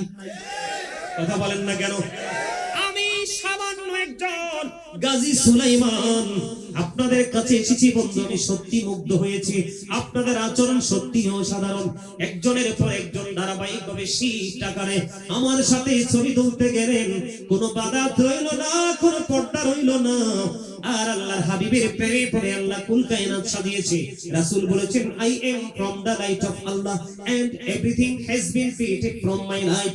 আমি হলাম আল্লাহর নূর থেকে, সৃষ্টির প্রত্যেকটা বস্তু আমি নবীর নূর থেকে। বন্ধুরে আমার নবীকে যখন প্রশ্ন করা হলো আল্লাহ সর্বপ্রথম কি সৃষ্টি করেছেন, আমার নবী বলেছেন I was A prophet when Adam was mixture of water and mud। আমি ওই সময় নবী, আমি তখন নবী যখন আদম ছিল কাদা মাটির মাঝে। আওয়াজ করে বলেন না সুবহানাল্লাহ, আর জোরে বলেন না সুবহানাল্লাহ। তাফসীর রুহুল বায়ানের তৃতীয় খণ্ড 543 পৃষ্ঠা উল্লেখ রয়েছে। হযরত আবু হুরায়রা রাদিয়াল্লাহু তাআলা আনহু থেকে হাদিস কানা বর্ণিত। আমার নবী একদিন জিবরাইলকে প্রশ্ন করলেন ভাই জিবরাইল তোমার বয়স কত? জিবরাইল ডেকে ডেকে বললেন ইয়া রাসূলুল্লাহ আমার বয়স কত আমি বলতে পারবো না। কয়েল ধরাইছে না, কয়েল শুলা না, মানে আমার চোখ জ্বলতেছে, এটা বন্ধ করতে হবে। ফ্যান না ছাড়া তো বাঁচবো না, ফ্যান লাগবে। কিন্তু ধোঁয়া আমার কাছে মনে হচ্ছে, কয়েলের ধোঁয়া আসতেছে মনে হচ্ছে যেন। আমার দিকে তাকান বন্ধু, একটু গভীর মন দিয়ে শুনেন। জিবরাইলকে প্রশ্ন করেছেন কে? আল্লাহর প্রিয় হাবিব সরকারি মদিনা। তাফসীর রুহুল বায়ানের তৃতীয় খণ্ড 543 পৃষ্ঠা উল্লেখ। হাদিসের রাবী হলেন হযরত আবু হুরায়রা। নবীজি যখন প্রশ্ন করলেন আমার জিবরাইল উত্তর দিলেন ইয়া রাসূলুল্লাহ আমার বয়স কত আমি বলতে পারবো না, তবে আমার জীবনের একটা ঘটনা আমি বলতে পারবো। ও ভাই জিবরাইল বলে দাও না গো।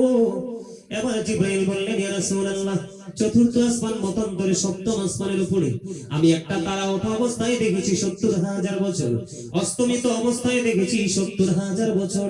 আমি এটা আমার জীবনে ৭২,০০০ বার দেখেছি। আমার নবী একটা ডাক দিয়ে বললেন আল্লাহর ইজ্জতের কসম করে বলছি রে ওই তারাটাই ছিলাম আমি নবী।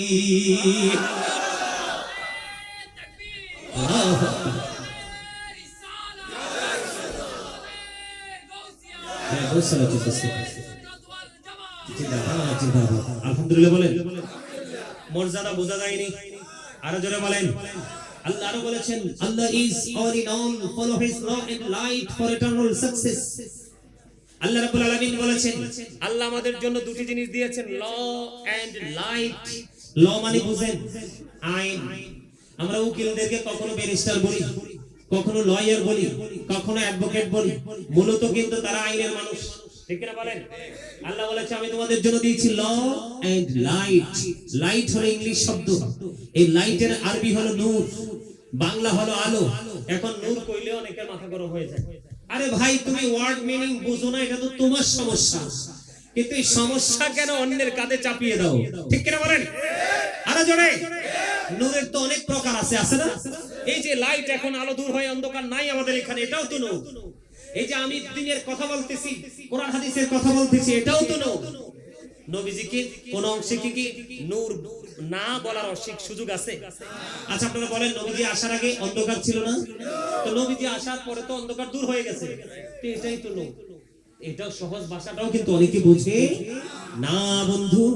আল্লাহ বলেছেন ল এন্ড লাইট, তোমাদের জন্য আইন এবং লাইট দিয়েছি, কারণ আইন প্রণেতা আমি তোমাদের কাছে পাঠিয়ে দিয়েছি আইন বোঝানোর জন্য। এটা হলো নবী, আর আইন হলো আল্লাহর কোরআন। আল্লাহর হাবিবের মাধ্যমে আল্লাহ রাব্বুল আলামিন দিয়ে দিয়েছেন ফর ইটারনাল সাকসেস, তাহলেই তোমরা পরিপূর্ণ সফল হতে পারবে।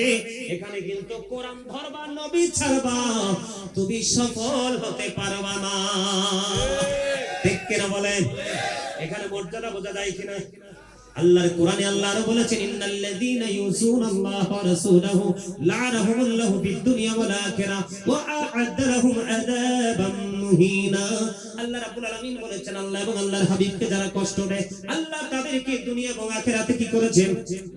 লানত দিয়েছেন, অভিশপ্ত করেছেন। ওয়া আ'আদ্দা লাহুম আযাবাম মুহিনা, তাদের জন্য ভয়ঙ্কর সাজা বরাদ্দ করে রেখেছে। এখানে নবীর শান আছে না নাই? আরে বুঝেননি আমার কথা, বুঝেননি আপনারা? যদি নবীর মর্যাদা না থাকতো তাহলে নবীকে কষ্ট দিলে আল্লাহ জাহান্নাম ঘোষণা করতো না। এখানে বোঝা যায় রাসূলের মর্যাদা অনেক। আপনাদেরকে আমি আরেকটু বলে দেই বন্ধু, সূরা কাউসার পড়ছেননি? ইন্না আ'তাইনাকাল কাউসার ফাসাল্লি লিরাব্বিকা ওয়ানহার ইন্না শানিয়াকা হুয়াল আবতার। সূরা কাউসার ছোট্ট একটা আয়াত, ঠিক কিনা বলেন? ছোট্ট একটা সূরা। এই যে সূরা কাউসার নাজিল হলো, কাউসার মানে হলো নিয়ামত, ঠিক কিনা বলেন? সূরা কাউসার কেন নাজিল হয়েছে জানেন?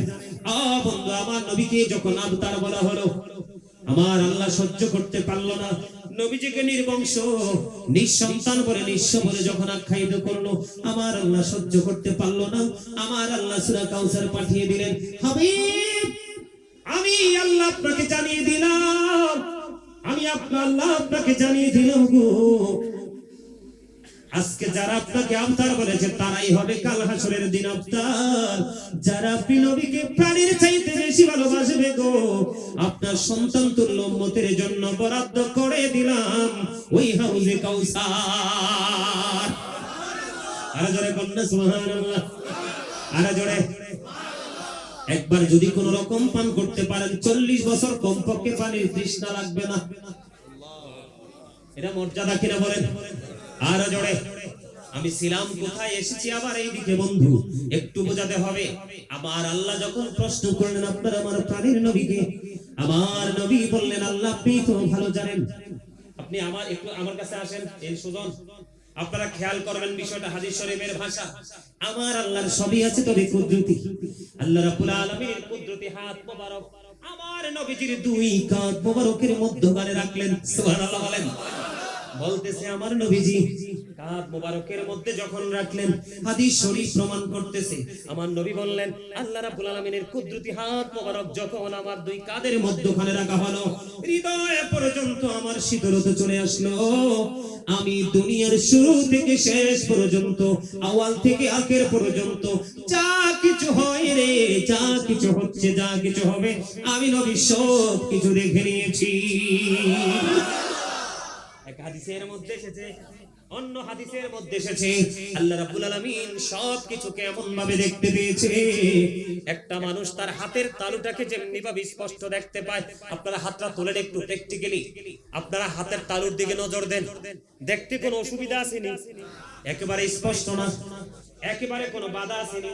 আমার নবীজি প্রমাণ দিয়েছে, হাদিস শরীফের মধ্যে এসেছে, হাতের তালুটা যেমনি করে স্পষ্ট দেখা যায়, আমার নবী শুরু থেকে শেষ পর্যন্ত সবকিছু এতটাই স্পষ্ট দেখে নিয়েছে। আর জোরে বলেন না সুবহানাল্লাহ। আরেকটু মহব্বতে, এই বোঝার দেখার ক্ষমতা দিয়েছে কে? এটা আমার নবীর ইজ্জত কিনা? বলতেছিলাম বন্ধু, মুসা নবী, 8জন নবীকে আল্লাহ রাব্বুল আলামিন স্বর্গীয় উপাধি দিয়েছেন। কয়জন? একজন হলো আদম সফিউল্লাহ, আরেকজন হলো নূহ নাসিউল্লাহ, আরেকজন হলো দাউদ খলিফাতুল্লাহ, একজন হলো ইব্রাহিম খলিলুল্লাহ, আরেকজন হলো ইসমাঈল জবিউল্লাহ, একজন হলো মুসা কালিমুল্লাহ, আরেকজন হলো ঈসা রূহুল্লাহ, আরেকজন হলো হযরত মুহাম্মদ রাসূলুল্লাহ সাল্লাল্লাহু আলাইহি ওয়াসাল্লাম। এর মধ্যে মুসা কালিমুল্লাহ, মুসা স্পোক টু আল্লাহ, মুসা আল্লাহর সাথে কথা বলেছেন। কি করেছেন? আল্লাহর সাথে কথা বলেছেন। বন্ধু, মুসা নবী আল্লাহর কাছে দাওয়াত চাইলো, আল্লাহ রাব্বুল আলামিন সেটা গ্রহণ করলেন না। আর আপনার আমার নবীকে আল্লাহ রাব্বুল আলামিন নিজেই দাওয়াত করে নিয়েছেন, আল্লাহর নিয়ামত সবকিছু পরিদর্শন করিয়েছেন। এইটা আমাদের জন্য বড় নিয়ামত। সুবহানাল্লাহ বলেন। আমার দিকে তাকান বন্ধু, সাহাবায়ে কেরামেরা কয়েকজন মিলে বন্ধু আলোচনা করতেছে।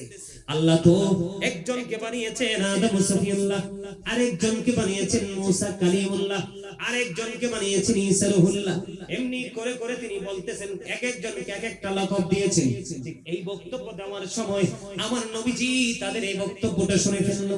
শোনার পরে এবার আমার নবী বলেছে, তোমরা যে বক্তব্য দিয়েছো আমি শুনতে পেয়েছি, তবে সাবধান সাবধান, আমার চাইতে কাউকে সম্মানী মনে করিও না। জোরে জোরে কন্যা সুবহানাল্লাহ। ومن الليل فتهجد به نافلة لك عسى أن يبعثك ربك مقاما محمودا।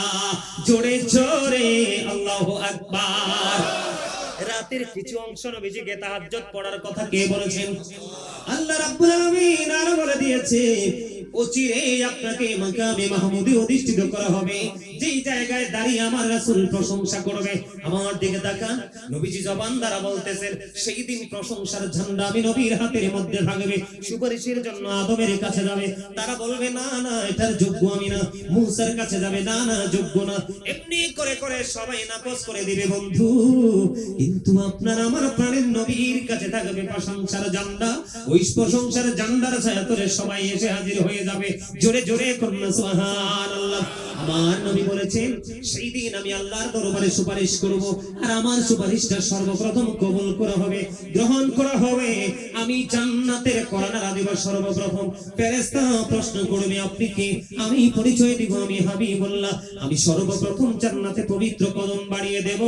ও আমার দুনিয়ার উম্মত, তোমরা শোনো গো, সেই দিন আমার সাথে সর্বপ্রথম জান্নাতে আমার উম্মতের বিশাল একটা দল যাবে রে। সেই দলটা হলো পৃথিবীর গরিব দল। আরো জোরে দেখবেন, নবীকে ভালোবাসে যারা গরিব মানুষ, নির্ভেজাল ভাবে নিখুঁত ভাবে ভালোবাসে। যুগে যুগে যত নবী রাসূল পৃথিবীতে এসেছে, তাদের প্রতি সর্বপ্রথম ঈমান কিন্তু গরিবরাই এনেছে। এই জন্য গরিবরা জান্নাতে বসবাসের বয়স 500 বছর হয়ে যাবে, ধনীরা এখনো হিসাবের মধ্যে থাকবে। কি বুঝলেন? এখানে মর্যাদা আছে না নাই? আরো জোরে বলেন। আরেকটু মজার খবর শোনাবো, নবীর মর্যাদা নিয়ে আরেকটু হাদিস শোনাবো। মজার হাদিস, মুমিনের কাছে ভালো লাগবে বন্ধু। বুখারী শরীফের মধ্যে একটি হাদিস খানা, গভীর খেয়াল করবেন। এক খ্রিস্টান কি করলেন? তিনি খ্রিস্টান ধর্ম ত্যাগ করলেন। ত্যাগ করার পরে তিনি মুসলমান ধর্ম গ্রহণ করলেন। মুসলিম ধর্ম গ্রহণ করার পরে বন্ধু তিনি সূরা বাকারা তেলাওয়াত করলেন, সূরা আলে ইমরান তিনি তেলাওয়াত করলেন। তেলাওয়াত করতে করতে দেখতে দেখতে বন্ধু তিনি এমন মর্যাদার অধিকারী হলেন, আমার নবীজির কাছে যে ওহী আসতো, কি আসতো? আমার নবীর কাছে ওহী আসতো। ওহী আসে, ওহী লেখার দায়িত্বটা তিনি পাইলেন। ওহী লেখার দায়িত্ব যখন তিনি পাইলেন, দেখতে দেখতে ধীরে ধীরে ধীরে ধীরে তার মধ্যে অহংকার কাজ করতে শুরু করলো। হঠাৎ করে তিনি মুসলিম ধর্ম ত্যাগ করলো। ত্যাগ করার পরে এবার পুনরায় তিনি আবার আগের ধর্মে চলে গেলেন। মন দিয়ে শুনেন, নবীজিকে কেমন ভাবে ভালোবাসতে হবে এখান থেকে বড় একটা ট্রেনিং নেওয়া যায়। এবার তিনি কি করলেন বন্ধু? ওনার সেই স্বধর্মে আবার ফিরে গেলেন। যাওয়ার পরে এবার হাঁটতেছে আর মানুষের কাছে বলতেছে, নবী মুহাম্মদ কিছুই জানতো না, আমি যেইটুকু লিখে দিতাম শুধু সেইটুকুই জানতো। জোরে জোরে কন্যা নাউজুবিল্লাহ। এখন ওহিটা কি নবীর কাছে আসে নাকি খ্রিস্টানের কাছে? কথা বুঝেন, নবীর কাছে। তো নবী আমি বললে ইনি লিখবে, তাহলে আমি জানি না আগে না উনি আগে জানে? কে? যিনি বলে তিনি আগে জানে, যিনি লেখে তিনি পড়ে জানে। তিনি মানুষের কাছে বলে বলে বেড়াচ্ছে যে আমি নবী মুহাম্মদ এইটুকু শুধু জানতো যেইটুকু আমি বলে দিতাম। নাউজুবিল্লাহ, জোরে জোরে বলেন না। এই কথা যখন বলে বলে বেড়াই রে, আমার আল্লাহ বন্ধু এই অপমানটা সহ্য করতে পারতেছে না। আমার আল্লাহ বলতেছে, আমার বন্ধুর ইজ্জতের চাদর ধরে আঘাত করবো, আমি আল্লাহ সহ্য করব না। আমি এই জায়গায় হাদিস থেকে একটুখানি যাব বন্ধু। কোরআন শরীফের 30 পারায় 29 পারায় সূরা কলাম আল্লাহ রাব্বুল আলামিন কি বলেছেন? তুল্লিং বাদা যালিকা জানি। আল্লাহ বলেছেন, with all that he is a bastard. Walid bin Mughira আমার নবীর সাথে গোস্তাকি করলো।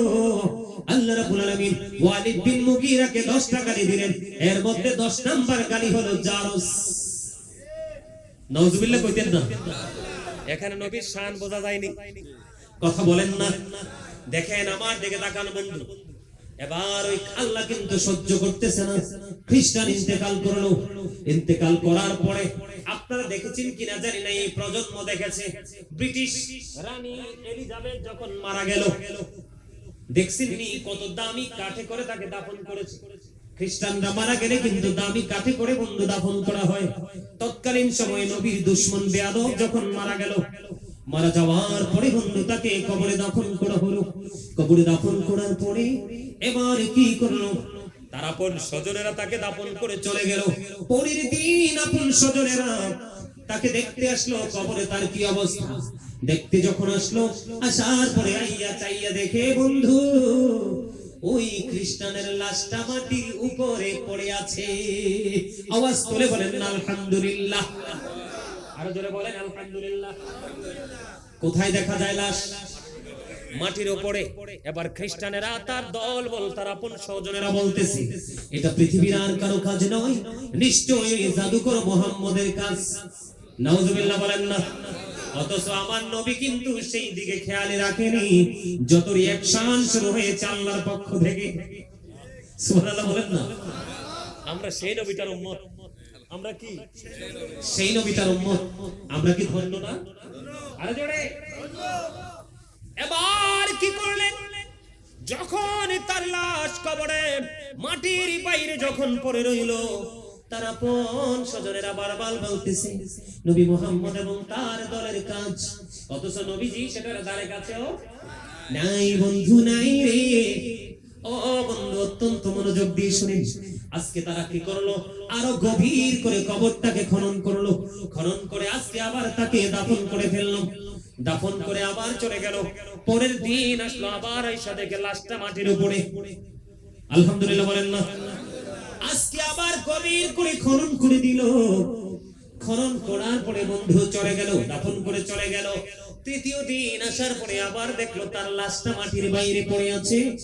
এবার তারা চিন্তা করলো, না রে না, এটা পৃথিবীর কোন মানুষের কাজ হতে পারে না, এটা নিশ্চয়ই নবী মুহাম্মাদের কাজ।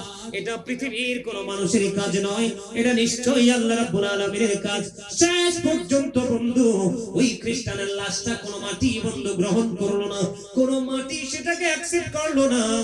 শেষ পর্যন্ত তাকে পানির মধ্যে ভাসিয়ে দিতে বাধ্য হয়েছে। আওয়াজ তোলে বলেন না আল্লাহু আকবার। এখানে নবীর মর্যাদা আছে না নাই? আরো জোরে বলেন।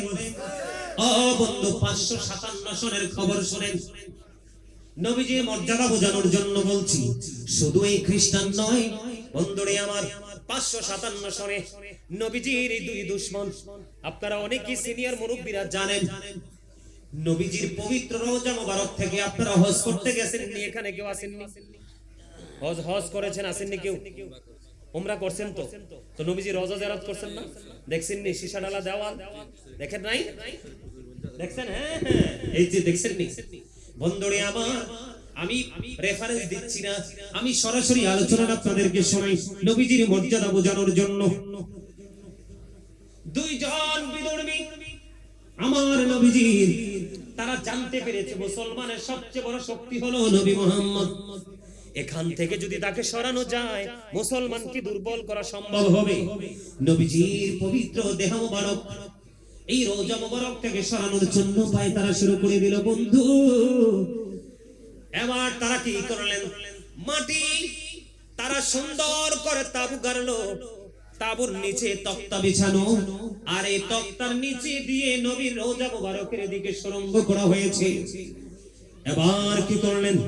মাটি তারা দিনের বেলা বন্ধ এই তাবু থেকে বের হয় না, রাত্র যখন হয় তারা বের হয়ে লোকালয় থেকে দূরে থাকে।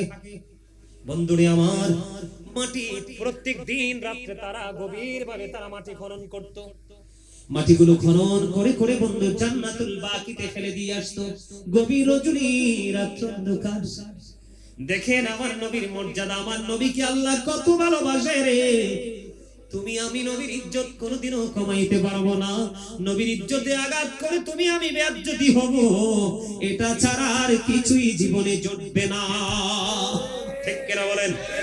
পৃথিবীর ইতিহাস খুলে দেখেন আপনারা, বিশেষ করে যুবক বন্ধু তোমাদেরকে বলছি, নবীর প্রেমিক আহলে সুন্নাত ওয়াল জামাতের অন্তর্ভুক্ত কোন আলেম ওলামা প্রবীণ আল্লাহর ওলিও বেজ্জতি হয়ে কবরে যায় নাই। যারা নবী এবং ওলিদের সাথে বেয়াদবি করেছে, বাংলাদেশের মাটিতে অসংখ্য নজির আছে, মৃত্যুর আগে লাঞ্ছিত অপমানিত হয়ে বেজ্জতি হয়ে গেছে। কথা বলেন না কেন? দেখেন আমি আপনাদেরকে বন্ধু প্রমাণ দিচ্ছি, মন গড়া কোনো কথা নয়। আর আমি মন গড়া কথা বললে সারা পৃথিবীর আলেমরা ধরবে। বন্ধু লাইভ চলতেছে, দেখতেছে মানুষ, গোটা পৃথিবী থেকে মানুষ দেখবে।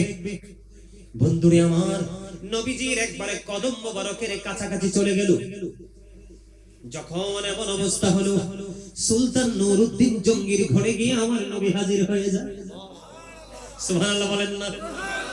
সুলতান, তুমি চাইয়া দেখো না আমাকে নিয়ে কি ষড়যন্ত্র হয়। আমার নবীকে জিন্দা বললে অনেকে আবার কলিজায় আগুন লাগে।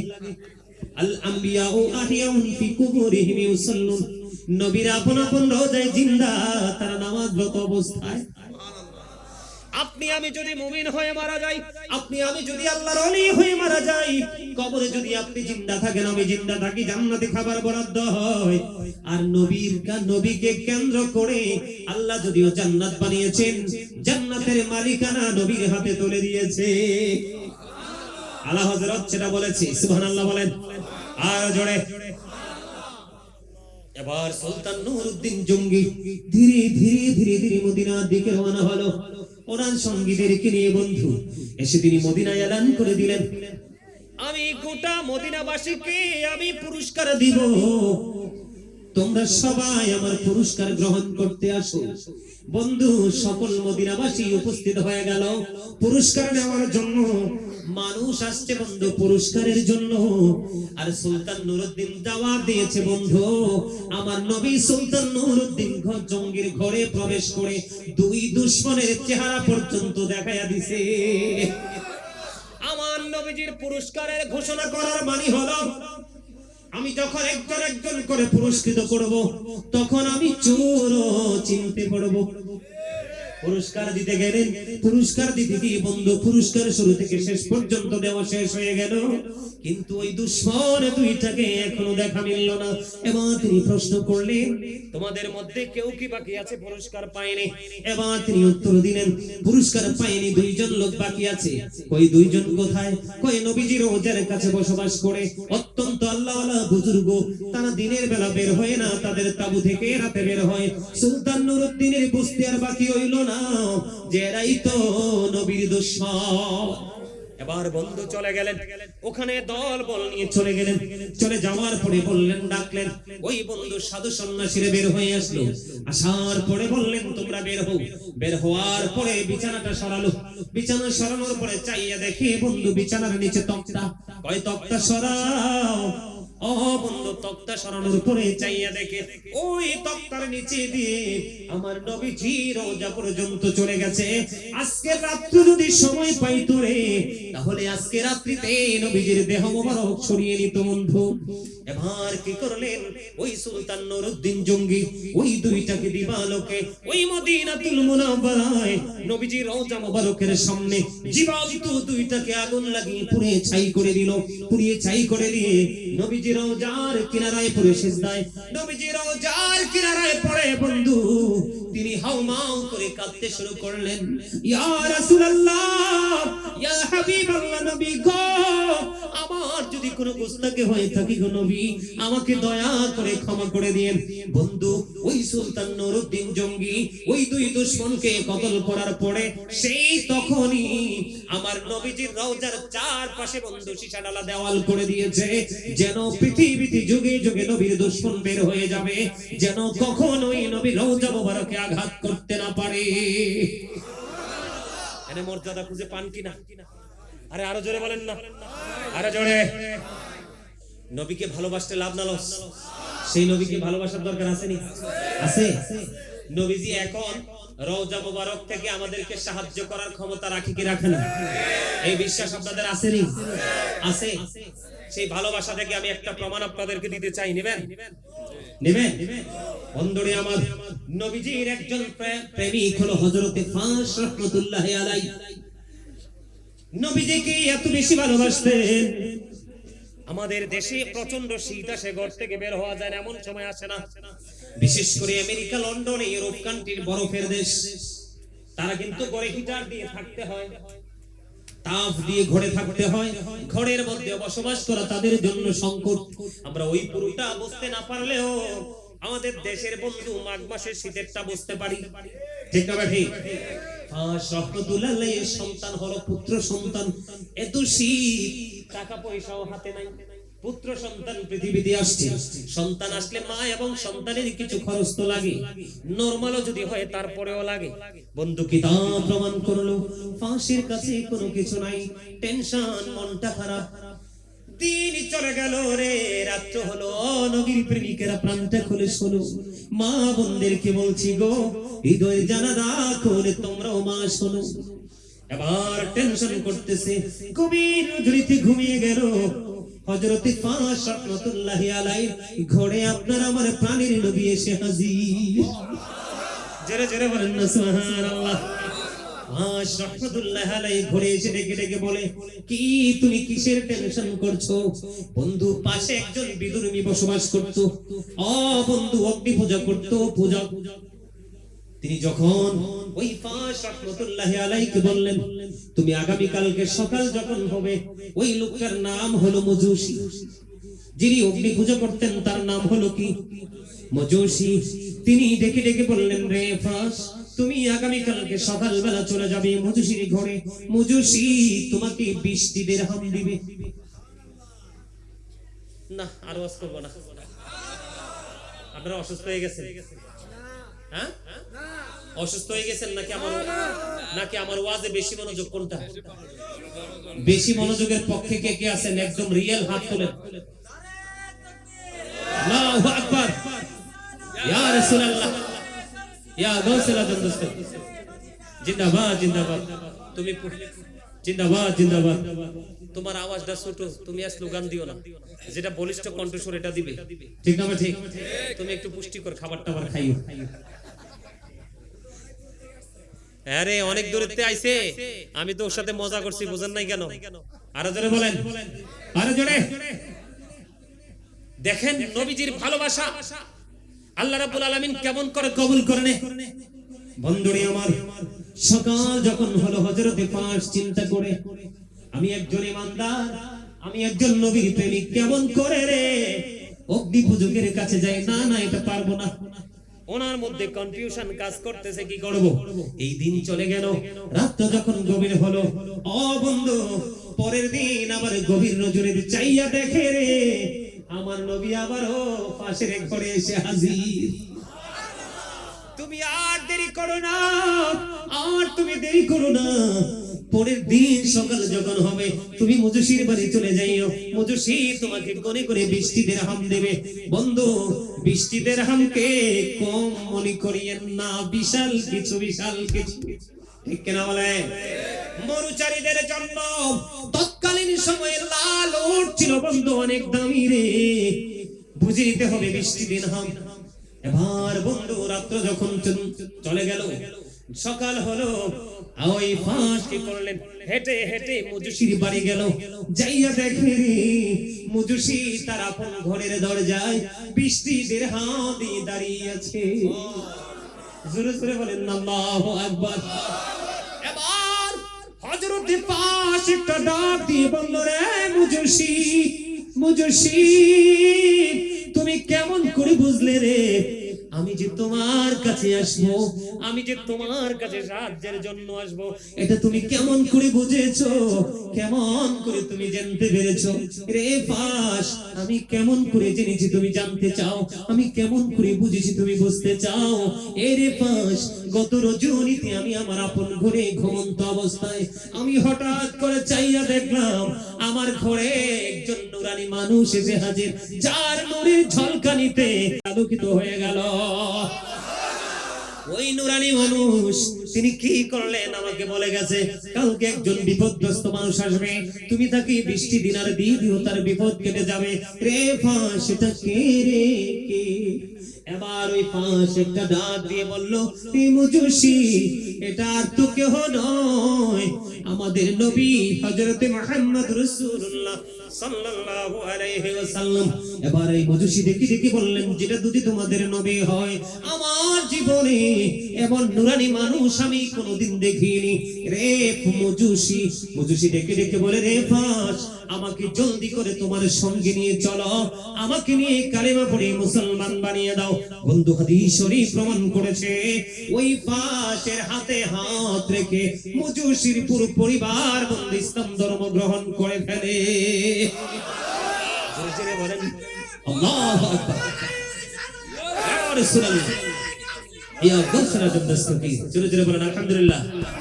পবিত্র ঈদ মিলাদুন নবী, সত্যি আর আলোচনাটা চালানো সম্ভব না রে, আর মুসল্লির পেটে খিদাও লাগছে। এই কথাগুলোর ওজন, এই কথাগুলোর মজা, এই কথাগুলোর ওজন শান্ত তো বুঝলেন? আমাদের এই যুগে কিছু মুসলমান বের হয়েছে, কোন নবী বলে কিছুই করতে পারে না। সুলতান নুরউদ্দিন জঙ্গির ঘরে গিয়ে আসামি ধরাই দিল, সুবহানাল্লাহ বলেন না? আর জোরে মুজুসির ঘর থেকে, বেঈমানের ঘর থেকে অর্থ এনে ইমানদারকে সাহায্য করার ব্যবস্থা করে দিল, সুবহানাল্লাহ বলেন না? এইরকম অসংখ্য প্রমাণ আছে। নবীটা কেমন জানেন? হযরত আলী রাদিয়াল্লাহু তাআলা আনহু তিনি বললেন, আমি একদিন আমার নবীর সফরে সঙ্গী হলাম, মক্কার আঁকা বাঁকা মেঠো পথে হাঁটতে শুরু করলাম।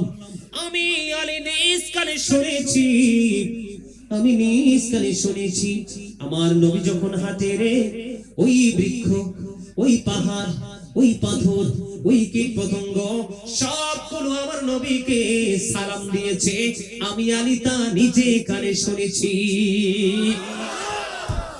আর যেই মোল্লা নবীর বিরোধিতা করে, ওই মোল্লারা দেখলে এই যুগের মানুষ সালাম দেয় না। কথা বলেন না কেন? ভুল বলেছি? মোল্লা চলে যাচ্ছে কারো হাত, আর আমার নবীকে পাথর সালাম দিয়েছে, গাছ সালাম দিয়েছে, ঠিক কিনা বলেন? আমার নবীর কথা কেনা শুনেছে, জোরে জোরে কোন ঠিক না ঠিক? তাহলে আমরা সেই নবী পেয়ে দামি না কম দামি? আর জোরে নবীর আগমনে আমরা খুশি না বেজার? এই খুশি হওয়ার জন্য কে বলেছে? আল্লাহ বলেছেন, কুল বিফাদলিল্লাহি ওয়া বিরহমাতিহি ফাবিযালিকা ফালিয়াফরাহু হুয়া খায়রুম মিম্মা ইয়াজমাউন। জোরে জোরে কোন না সুবহানাল্লাহ। নবী আমাদের জন্য নিয়ামত না? قد جاءكم من الله نور وكتاب قد جاءكم الرسول بالحق من ربكم فآمنوا خير لكم। জোরে জোরে কোন আল্লাহু আকবার। আর জোরে বলেন সুবহানাল্লাহ। নিয়ামত কি না? এই নবীকে আমাদেরকে কি করতে হবে? আমার নবীকে কি করতে হবে? ভালো কে বলেছেন? অত আজিরহু অত আকিরহু আলহিম, and respect him। জোরে জোরে সুবহানাল্লাহ। আমার দিকে তাকান, পৃথিবীতে তো সবাই আসছে, আমার নবীও আসছে, সৃষ্টির জগতের মধ্যে আমার নবীর আগমনের ইতিহাস, সৃষ্টির ইতিহাস বিরল। সুবহানাল্লাহ বলেন। নবীর মর্যাদা বোঝানোর জন্য বন্ধু বলছি, কত নবী পৃথিবীতে এসেছে, কত বুজুর্গ লোক পৃথিবীতে এসেছে, আপনার আমার এই সমাজের মধ্যে কত মানুষ পৃথিবীতে এসেছে, কিন্তু কোন মরা মানুষ কবর থেকে আসতে দেখছেননি? আরো ধরে দেখছেন? জীবনে কোনোদিন শুনেছেন? শুনিনি, আমিও শুনিনি। কিন্তু আপনার আমার প্রাণে নবী পৃথিবীর বুকে আগমন করবে। নবীজি যখন আগমন করবে, বন্ধু, হযরতে আদম আলাইহিস সালামের স্ত্রীর নাম কি? হযরতে হাওয়া। শীষ নবীর মা হাওয়া। বন্ধু, ঈসা নবীর মা মরিয়ম, ইসমাঈল আলাইহিস সালামের মা হাজেরা, ঠিক কিনা বলেন? ওনারা জান্নাত ছাড়িয়া মা আমিনার ঘরে এসে হাজির হয়ে গেছে। জোরে জোরে বলেন না সুবহানাল্লাহ। বন্ধু, আমার নবীর যখন পৃথিবীর বুকে আগমন হয়েছে, আমার নবীর আগমনের সময় আকাশের তারাগুলো জমিনের এত নিকটবর্তী হয়েছিল। হাদিসের রাবী বলেছে, আমার কাছে মনে হয়েছে যেন আকাশের তারাগুলো এত বেশি আনন্দিত হয়ে জমিনের এত বেশি কাছাকাছি এসেছিল। আমার কাছে মনে হয়েছিল সবগুলো যেন আমার উপরে এসে পড়বে। সুবহানাল্লাহ বলেন। এই পৃথিবীর বুকে আপনাকে আমাকে খতনা করিয়েছে কোন না কোন খলিফা, না হয় কোন না কোন ডক্টর, কিন্তু আপনার আমার নবীর বিলাদত আগমন এতটা প্রেমময়, এতটা মর্যাদা সম্পূর্ণ, এই পৃথিবীর কোন খলিফা আমার নবীকে খতনা করায়নি। আমার নবী খতনা করা অবস্থায় পৃথিবীর বুকে কদম মোবারক দিয়েছে। জোরে জোরে বলেন না সুবহানাল্লাহ। বন্ধু, তোমরা জানো না, এই পৃথিবীর বুকে সন্তান যখন আসে, হসপিটালে যদি সিজারে হয় ডাক্তার নাভি কাটে, আর বাড়িতে যদি হয় তাহলে দাইমা নারী কাটে, নাভি কাটে, ঠিক কিনা বলেন? কিন্তু আপনার আমার নবী এই পৃথিবীর বুকে কদমটা বাড়িয়ে দিয়েছে। আমার নবীজি যখন কদম মোবারক বাড়িয়ে দিল, আমার নবীজি আসার সঙ্গে সঙ্গে বন্ধু নাভি কাটা অবস্থায় পৃথিবীতে এসেছে। জোরে জোরে সুবহানাল্লাহ। আমার নবীর মর্যাদা, আমার নবীর বেলাদত, আমার নবীর সমাগমন, বন্ধুরে আমার, এই পৃথিবীর সন্তান পৃথিবীতে এসে ওয়া ওয়া বলে কান্দে, আর আপনার আমার প্রাণের নবী এই পৃথিবীতে এসে বন্ধু আল্লাহর কাছে দোয়া করেছে, আল্লাহ গো রব্বি হাবলি উম্মতি, রব্বি হাবলি উম্মতি, আমার উম্মত গুলোকে আমার হাওলা করে দাও। জোরে জোরে বলেন না সুবহানাল্লাহ। আমার নবীজির মর্যাদা তো বেশি রে। আপনি যদি নামাজের সময় হয়, এই পাকা রাস্তার উপরে যদি নামাজ পড়েন, নামাজ কবুল হয়ে যাবে। তার কারণ হলো বন্ধু, অন্যান্য নবীদের জামানায় ছিল সংরক্ষিত সীমিত পরিসরে সবকিছু, কিন্তু আপনার আমার নবীজি এই কদম মোবারকটা যখন পৃথিবীর জমিনে লাগলো, আমার আল্লাহ পৃথিবীর মানুষগুলোকে জানিয়ে দিলেন, আজকে আমি গোটা পৃথিবীর জমিনকে মসজিদ বানিয়ে দিলাম, যেখানেই নামাজ পড়বা, সেজদা দিবা, আমি আল্লাহ সেখানেই কবুল করব। আমার নবীজির বরকতময় কদমটা জমিনে লাগার কারণে জোরে জোরে বলেন না সুবহানাল্লাহ। মজার খবর কিনা, এই পৃথিবীতে সন্তানের আসে বন্ধু আগে মাথা, আর আপনার আমার প্রাণে নবী এসেছে বন্ধু দুইটা কদম। এই পৃথিবীর সন্তান যখন আসে রে, যে বাচ্চাটাকে ধরে তার শরীরে নাপাকি লাগে, গোসল করে বাড়ি যাইতে হয়, নামাজ পড়তে হয়। হাদিস সমান হাদিস শরীফের মধ্যে এসেছে, আপনার আমার প্রাণের নবীজির পবিত্র দেহ মুবারকে বিন্দু পরিমাণ কোনো নাপাকি ছিল না। জোরে জোরে বলেন না বন্ধু সুবহানাল্লাহ। আমার নবী পৃথিবীতে এসে সিজদায় পড়ে গেল, আর আপনি আমি পৃথিবীতে এসে ওয়া ওয়া বলে কান্না করেছি। সবচেয়ে বড় মজার খবর একটা আমার কাছে সবচেয়ে বেশি মজা লাগে বন্ধু, হযরতে সুফিয়া রাদিয়াল্লাহু তাআলা আনহা তিনি জানিয়ে দিয়েছেন, মা আমিনার উদর থেকে যখন আমার নবী এই পৃথিবীর বুকে কদম মোবারক বাড়িয়ে দিল, আমরা কাছে যাইতেছিলাম, খেয়াল করবেন, আমরা কাছে যাইতেছিলাম, ওই নবী মুহাম্মদ মা আমিনার উদর থেকে পৃথিবীর বুকে ছেলে আসলো না মেয়ে আসলো, ওই হযরতে সুফিয়া রাদিয়াল্লাহু তাআলা আনহা তিনি বললেন, আমি যখন দেখতে যাইলাম, আমি ওই আল্লাহর প্রিয় হাবিবুল্লাহর কাছে যাওয়ার আগে আমি প্রাণের নবীর কাছে যাওয়ার আগে আগে আমি হঠাৎ করে চাইয়া দেখলাম কুদরতি একটা নূরের চাদর গায়েবী ভাবে কোথা থেকে যেন আসলো। কুদরতি একটা নূরের চাদর এসে আপনার আমার প্রাণের নবীর ওই বুক মুবারক থেকে পুরো নিচের অংশটা ঢেকে দিয়েছে। পৃথিবীর কোনো মানুষ আমার নবীর লজ্জাস্থান দেখতে পায়নি। জোরে জোরে বলেন না সুবহানাল্লাহ। সেই নবী পাওয়াতে খুশি না বেজার? আরে জোরে সবই নবী পাইয়া আপনারা খুশি না? আপনারা সে টাকা খরচ করছেন না? আরে জোরে বলেন না কেন? টাকা খরচ করছেন না? করছেন। এই টাকা খরচ কি লস হইছে না লাভ হইছে? চিরস্থায়ী লাভের পাল্লায় আপনারা। কেমনে? এটা আমার মন গড়া কথা নয়। আবু বকর সিদ্দিক রাদিয়াল্লাহু তাআলা আনহু বলেছে, আমার নবীজি পৃথিবীর বুকে কদমটা বাড়িয়ে দিয়েছে। এই কদম বাড়িয়ে দিয়েছে। মিলাদ মানে হলো নবীজির আগমন। মিলাদুন নবী মানে নবীর মিলাদ মানে হলো নবীজির আগমন, জন্ম বৃত্তান্ত। ঠিক কিনা বলেন? আমার দিকে তাকান। আবু বকর দামি না কম দামি? এত বেশি দামি রে। এই যুগের মানুষ যদি আবু বকরকে সশরীরে দেখতে পাইতো তাহলে সকল মানুষের জান্নাত বরাদ্দ হয়ে যেত। কারণ যে নবীকে প্র্যাকটিক্যালি দেখেছে তাকেও যদি কোনো মানুষ থার্ড পারসন কোনো পারসন যদি দেখে তার জন্য জান্নাত অপেক্ষমান। আবু বকর সিদ্দিক রাদিয়াল্লাহু তাআলা আনহু বলেছেন, মিলাদুন নবীতে কেউ যদি খুশি হয়ে একটি দিরহাম মাত্র খরচ করে, তার মানে 1 টাকা খরচ করে, সেই ব্যক্তি আমি আবু বকরের সাথে জান্নাতে বন্ধু হয়ে থাকবে।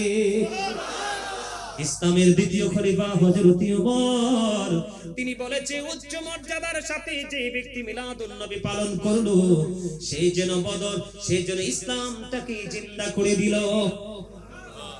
হযরত উসমান জিন্নুরাইন রাদিয়াল্লাহু তাআলা আনহু তিনি বলেছেন, যে ব্যক্তি অত্যন্ত মর্যাদার সাথে মিলাদুন নবী পালন করলো, 1 দিরহাম খরচ করলো, সে যেন বদর এবং হুনাইনের যুদ্ধে অংশগ্রহণ করলো।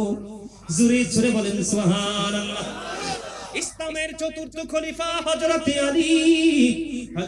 আলী রাদিয়াল্লাহু তাআলা আনহু তিনি বলেছেন, মিলাদুন নবীতে যে ব্যক্তি 1 দিরহাম খরচ করলো, কয়টি দিরহাম?